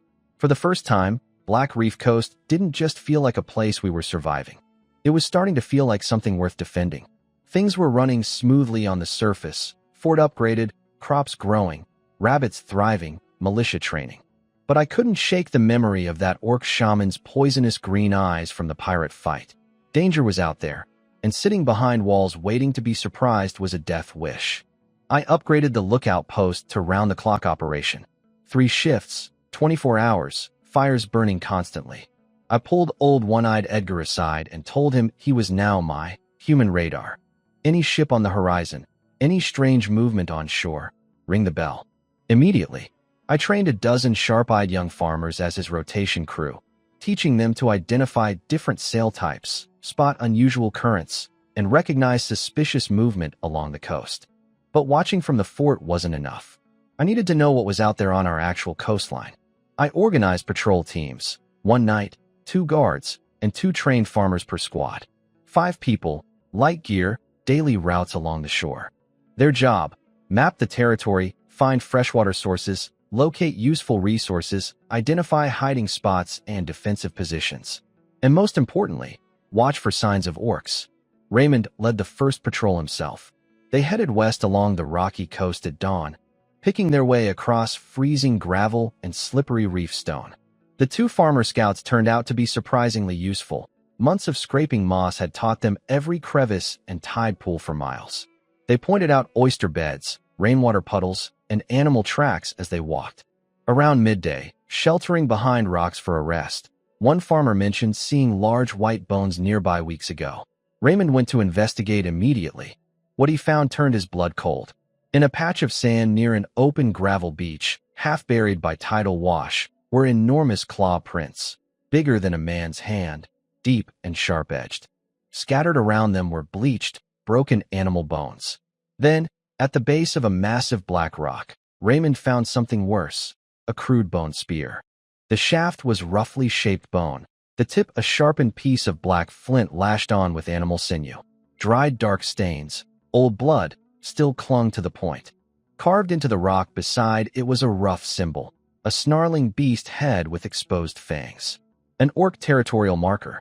Raymond grabbed the spear, wrapped it in oilcloth, and ordered an immediate retreat. The patrol sprinted back to the fort in grim silence. The two farmers were white-faced and shaking. They'd grown up on stories of orcs eating people alive.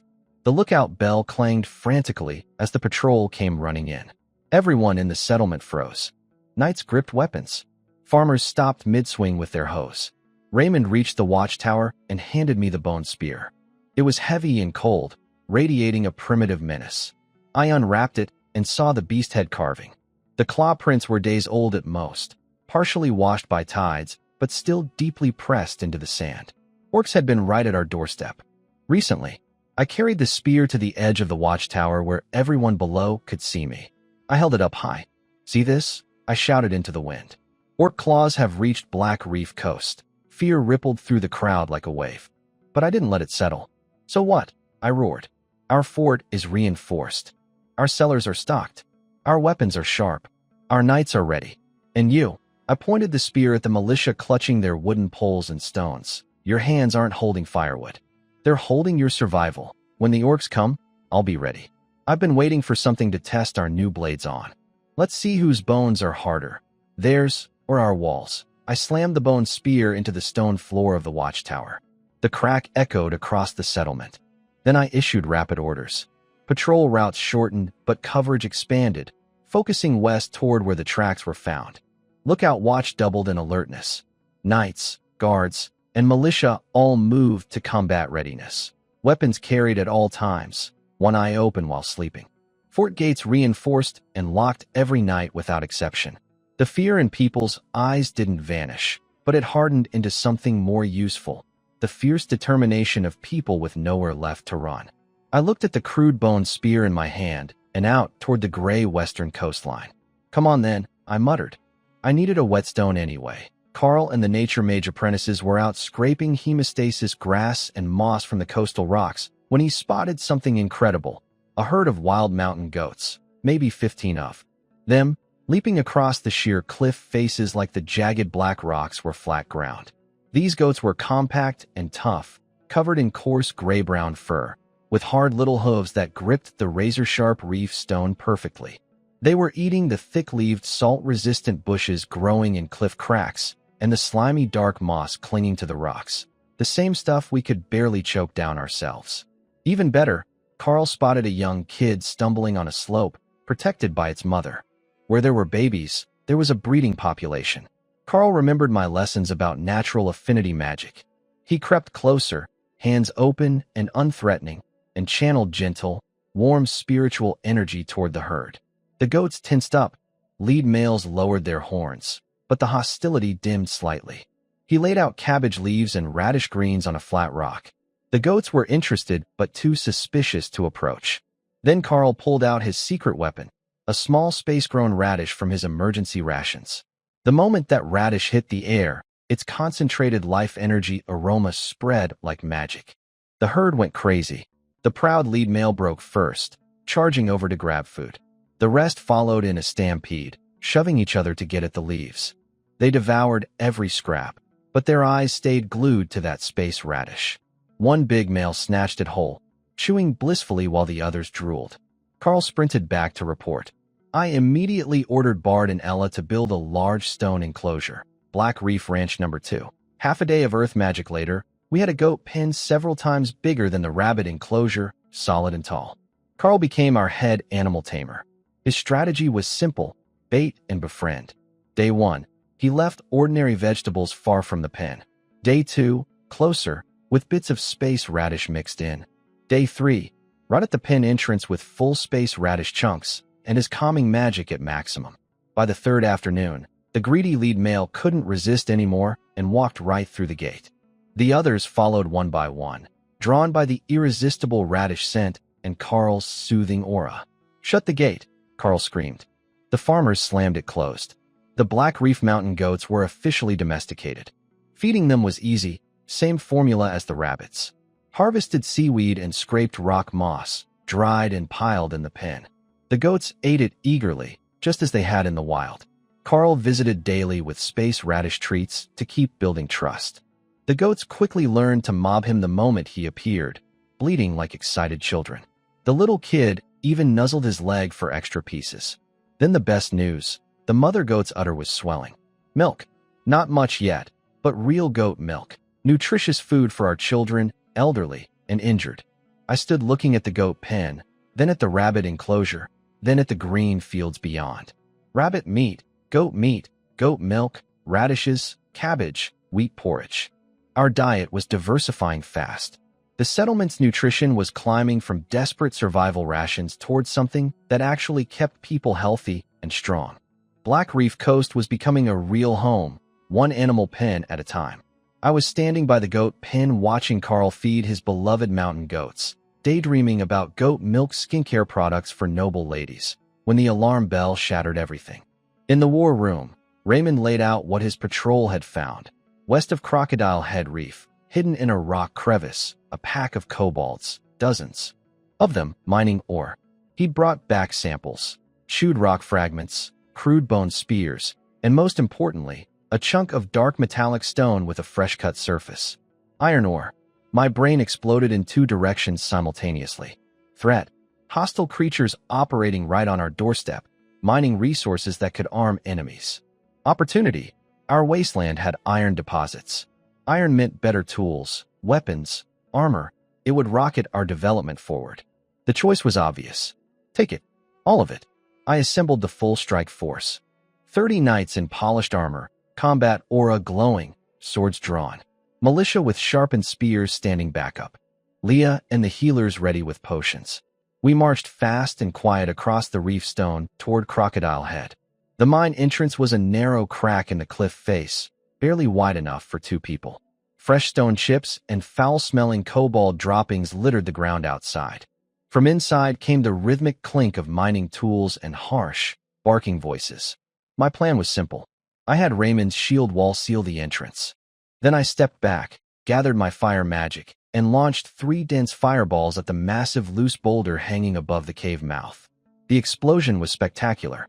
The boulder shattered, the surrounding rock collapsed, and the main entrance caved in completely. Dust and smoke billowed out through the remaining gap, while terrified screaming erupted from inside. Trapped, Jack led the charge through the rubble. He smashed through the debris like a human battering ram and plunged into the smoke-filled tunnel, knights pouring in behind him. Inside was chaos, dozens of small, hunched, dust-covered kobold miners armed with nothing but bone picks and stone hammers. Against armored knights channeling earth element combat aura in a confined space, they didn't stand a chance. The fighting lasted maybe 3 minutes. Jack speared their leader through the throat, so hard the creatures had exploded. The knights swept through the rest like a scythe through weeds. When the dust settled, kobold bodies littered the tunnel floor. But in the corner, 20-odd surviving miners huddled together, shaking violently, tools abandoned, whimpering with their heads down. Zero fight left in them. I walked in, stepping over corpses, nose burning from blood, gunpowder, and the sharp animal stink of kobolds. Then I saw the walls. Exposed veins of dark, metallic or ran through the rock, scattered and not incredibly rich, but unmistakably iron. Real iron ore, right here on Black Reef Coast. My heart hammered as I ran my fingers along the cold mineral surface. Then I looked at the cowering kobold miners. Their claws were calloused from digging. Their teeth were worn from gnawing rock. These creatures were experienced miners. Ugly, smelly, but genuinely skilled at exactly the work I needed done. I started laughing. I couldn't help it. The sound echoed through the blood-soaked tunnel. I crouched in front of the trembling group and pulled out a piece of space radish peel. The sweet, life-rich scent cut through the gore and stench instantly. One brave kobold sniffed the air, its dull eyes flickering with unmistakable longing. I held the peel forward with my friendliest smile. Want some? Work for me. Dig my ore, and you'll get plenty. They looked at the radish peel. They looked at the blood-soaked knights behind me. They looked back at the peel. Every single one nodded frantically, making pitiful submissive sounds. Perfect. We marched them out in a rope line. 24 new miners for Black Reef Coast's first iron operation. I walked last, clutching the ore sample in my pocket, already calculating how many tools and weapons we could forge once production started. Iron, the one resource that could transform a struggling frontier settlement into a real power. And it had been sitting right under our noses, guarded by nothing more than a pack of kobolds with stone hammers. Sometimes this wasteland surprised me in the best possible way.